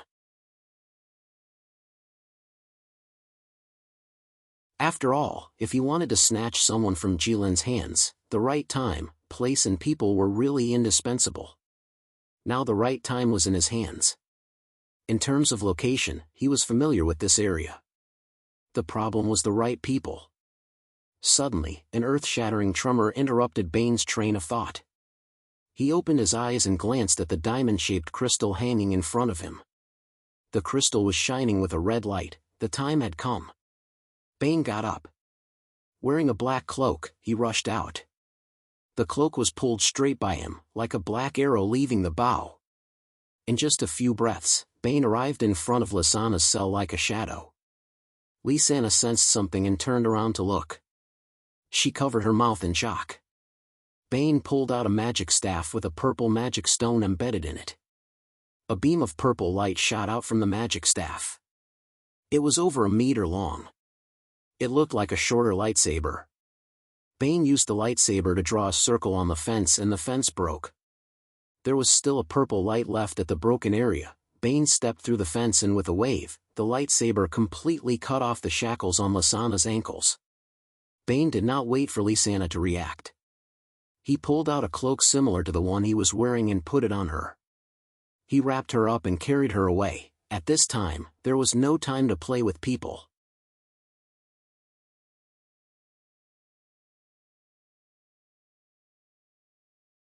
Chapter 320. In the Red Dragon Palace, Jilin sat alone on the mountain of gold. He shuffled the cards a few times out of boredom, but Sing and the Dwarf King still had not returned. So slow. It's just a few humans. If I don't kill them quickly, am I going to keep them for the new year? Jilin never considered the possibility that Sing and the rest would fail. Firstly, this was his home ground.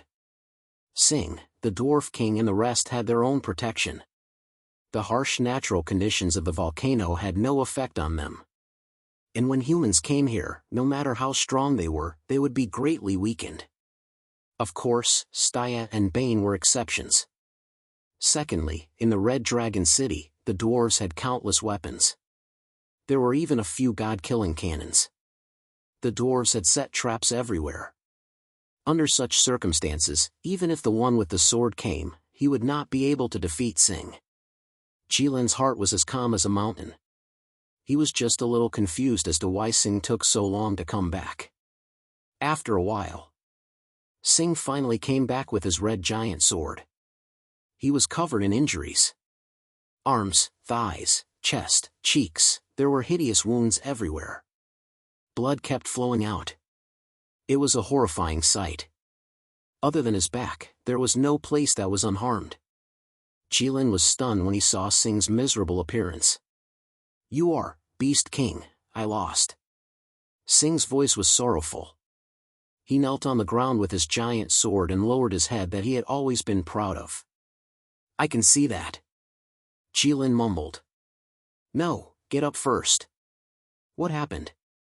How did you lose? Where is Batel? Where is the Dwarf King?" Reporting to the Beast King, "The person who came is too powerful. It seems like he's even stronger than the Battle King. Barter took a fatal blow for me, and now he's turned into a flame and returned to the lava to recover from his injuries. As for the Dwarf King, he is now commanding all the dwarves to confront that person." One blow turned Batel into a flame. Jilin thought for a while. "What did the person who came say?" Jilin asked. "They said." Sing hesitated for a moment. "They said they were brave." "Heh." Jilin shook his head and sneered. "Do you think so?" Sing was silent for a moment before he slowly said, "I think so." Jilin was stunned. He didn't expect to get such an answer. "Why?"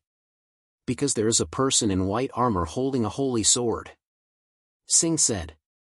"How do you know it's a holy sword?" Jilin asked. "I don't know." Sing shook his head. "But I can confirm with a single glance that it is the sacred sword." "So unreasonable?" Jilin was a little surprised. "That's it."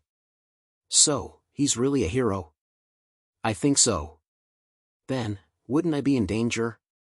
Jilin's voice was trembling, but there was no trace of fear in his voice. He was agitated and excited. According to the legends, the human who could slay dragons had completely broken through the limits of human existence. Had they finally met? The main character of countless stories. Hero! Jilin put down the cards in his hand, got up and walked outside. Outside Red Dragon City, Roar held the holy sword in his hand. Behind him stood his 3 companions. He looked at the cannons on the majestic city walls. The muzzles of the cannons were shining, but he ignored them. The current him was no longer the same as before. He had been fighting the demons on the battlefield of gods and demons for decades. He had seen divine skills and demonic skills. He had seen a real god make a move. In an instant, the heavens fell and the earth cracked. Everything was like an ant. The current battle formation was not even worth mentioning in his eyes. Roar looked at the evil city, his mind filled with fanciful thoughts. Back then, he was just a powerless ordinary person. He had a blood feud, but he couldn't do anything about it. Fortunately, he was valued by the God of Light. That was how he rose up. After so many years, it was finally time for him to complete his mission. Roar clenched his fists hard. Before coming here, he had gone home to take a look. Mayne had also grown up. Of course, she had become radiant.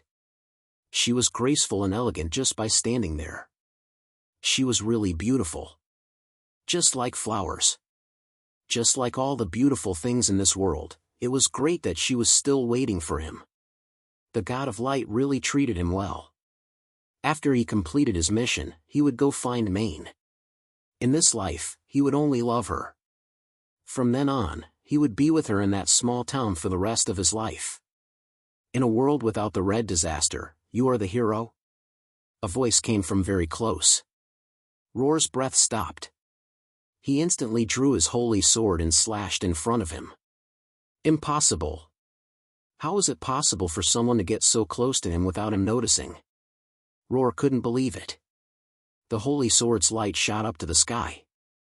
It was as if it wanted to split the sky. This was the hero's full-strength attack. Whoa! Qilin was slightly surprised and dodged the attack. You didn't even inform me before attacking? Roar took a step back. He pointed his sword at Qilin with both hands, as if he was facing a great enemy. But then, he was stunned. Because standing in front of him was a red-haired, golden-eyed human youth. And he remembered this person. When he was weak, he went from the Simai Empire to the Elven Island alone to obtain the hero's power. But he didn't expect that when he passed by the Middle Empire, he would be robbed by a group of bandits. He was in danger.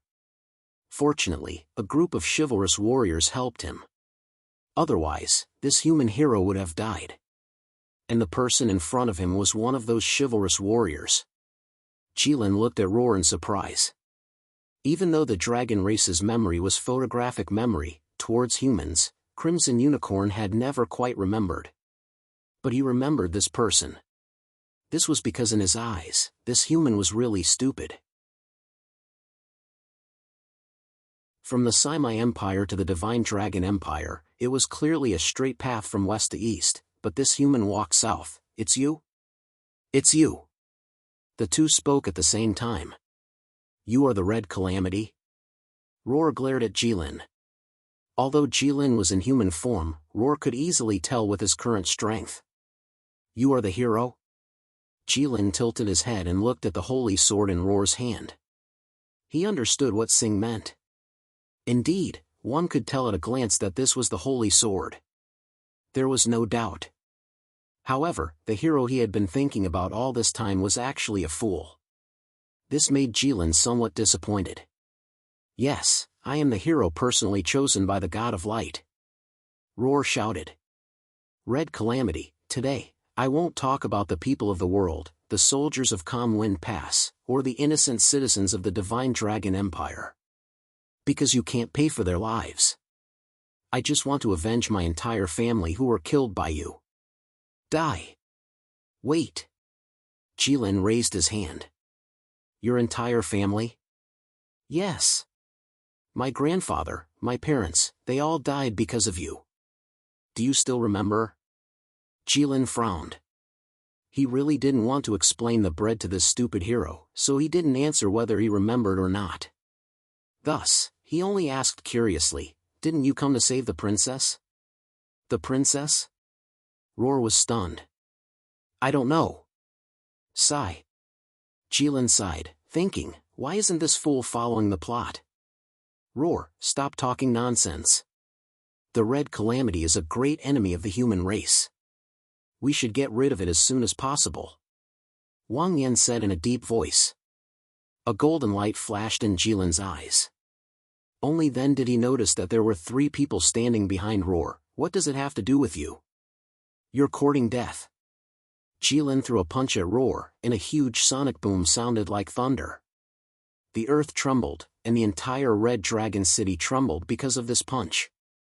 At the same time, on the 22nd floor of the Red Dragon Palace, Bane began his plan to save the princess. After Jilin's punch, the dust settled, and 4 humans stood in front of him, unharmed.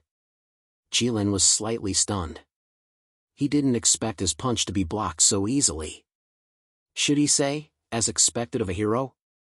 Although Roar and the other 3 had blocked Jilin's punch, their expressions all became heavy. This was because the Red Calamity's strength had completely exceeded their expectations. This shouldn't be the case. The strength of the 4 of them was above the legend rank. This kind of strength should be the limit of the human race, but with just 1 punch, they couldn't even fight back. Why was this? Could it be that in front of the Red Calamity, the human race had no chance of winning? Without waiting for them to think more deeply, Jilin began to move again. With a swoosh, the dragon scale sword appeared in Jilin's hand. Jilin swung it at Roar. Boom! It was as if an invisible blade had scraped across the ground. A semicircular shockwave spread out.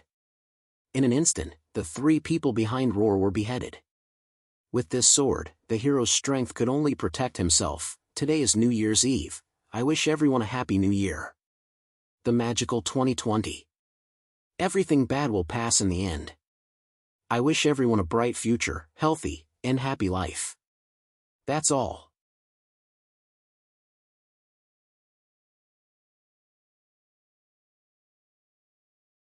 Chapter 321. Roar looked back and saw that his 3 companions were already lying on the ground, blood spurted out. That was the loss of life. Roar's eyes widened. He couldn't accept what had just happened. Hey, foolish hero. Jilin pointed his sword at Roar. Do you know why you lost? Luaware turned his head to look at Jilin in a daze. A crazed look gradually emerged in his eyes.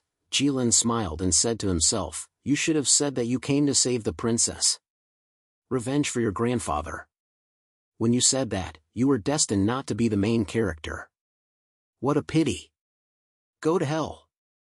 How could Roar listen to Jilin's words? Right now, all he wanted to do was to tear the beast in front of him into 1,000 pieces. Revenge for the annihilation of his family and the death of his companions. Roar didn't have the righteousness for all of humanity, for the God of Light in his heart. He only had the pure desire to kill. Roar's eyes were bloodshot. He bared his teeth. His face was even more ferocious than the demon soldiers on the battlefield of gods and demons. Jilin looked at Luaware, whose eyes were filled with madness, and felt contempt for him. Was this what a hero was like? It didn't seem like he could do it. He was even worse than Beatiz. His consciousness wasn't clear, his movements were messy, and there were flaws everywhere. What was his name again? Forget it, it wasn't important. The hero raised the holy sword of light and slashed at the evil Megalosaurus, the Red Disaster. The holy sword's light illuminated half of Red Dragon City. The figures of Jilin and Hero were completely hidden within.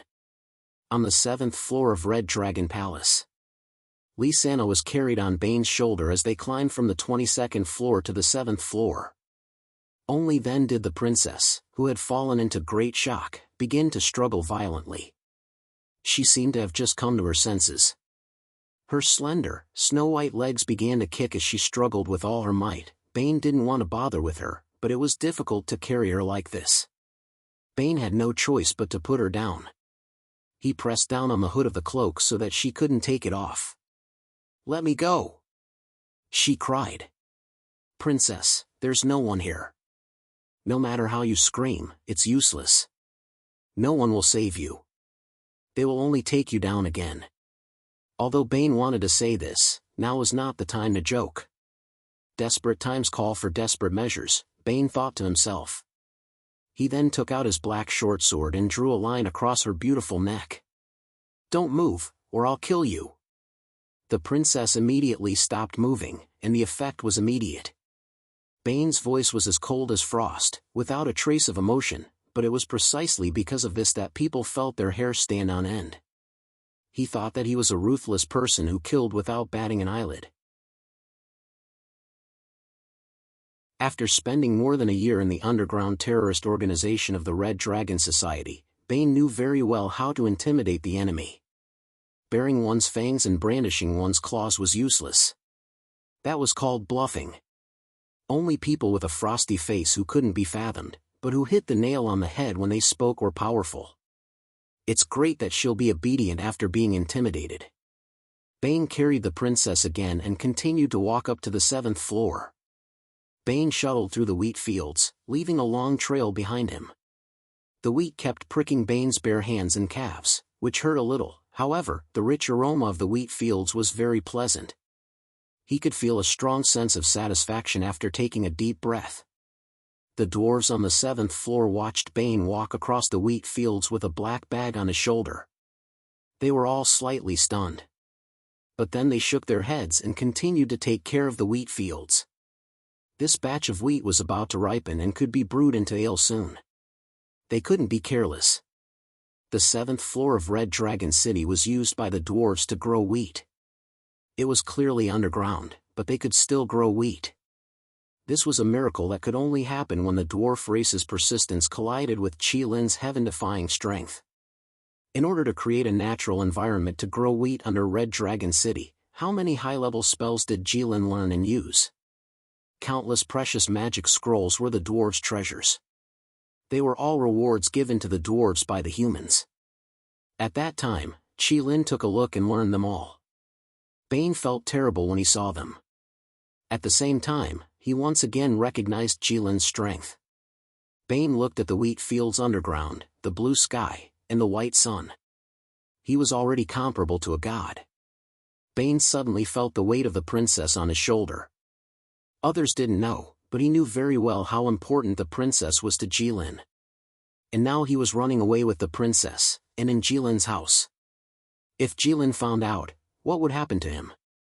Bane felt creeped out just thinking about it. This was somewhat similar to going to the divine realm to steal the treasures of the gods. The image of the gods in the eyes of humans was often very stingy and cruel. Qilin once said that there was a god called Prometheus who stole the fire of the gods and gave it to humans. Later, he was locked on the mountain by the god King Zeus and had an eagle peck at his internal organs every day. There was also a god called Shao Wujing, who was originally a general in the heavens. Later, he accidentally broke a glass cup and was banished to the river of quicksand by the Jade Emperor. He suffered the pain of a sword piercing his heart all day long. Bane felt that although they didn't know each other, they really had a lot in common. They were both made to beg for death, so they could be regarded as fellow sufferers empathizing with each other. Of course, once he was caught by Qilin, he estimated that he would end up like the two of them. Although Qilin certainly couldn't play the tricks of the two god kings, in terms of stinginess, he shouldn't be worse than the two of them. Bane felt that he should be dead until not even ashes would be left, betraying Qilin. How bad would one's brain be to have such an idea? Was he blinded by lust? After calming down and thinking about it, this Princess Lysana wasn't that good-looking, at least not among the people he knew. Aisha and the Elf Queen were many times better looking than her. But those two were indeed a bit old. Staya was also better looking than her, braver and stronger than her, but also more violent than her. In any case, it wasn't worth gambling with his life. If he turned back now, he might be able to release her before Qilin found out, without anyone knowing. Then, Bane saw the real sky. Bane sighed. When he came back to his senses, he had already walked out of Red Dragon City. The thick wall slowly closed behind him. It was seamless, no different from other places. This was a mechanism made by the dwarves. The dwarves were like this, always liked to play this kind of trick to prove their superb craftsmanship. It was obviously a city wall used to defend against enemies, but they insisted on building a secret door. What was this called? This was called a safety hazard. This was called laborious and thankless. When he came back, he must talk to them. Bane sighed again, carrying Lysana and rushing in the direction agreed with Aisha. At this point, it was impossible to turn back. You're tuning into the Mythic Realms YouTube channel. Don't forget to subscribe and join us on this journey to catch the most captivating stories.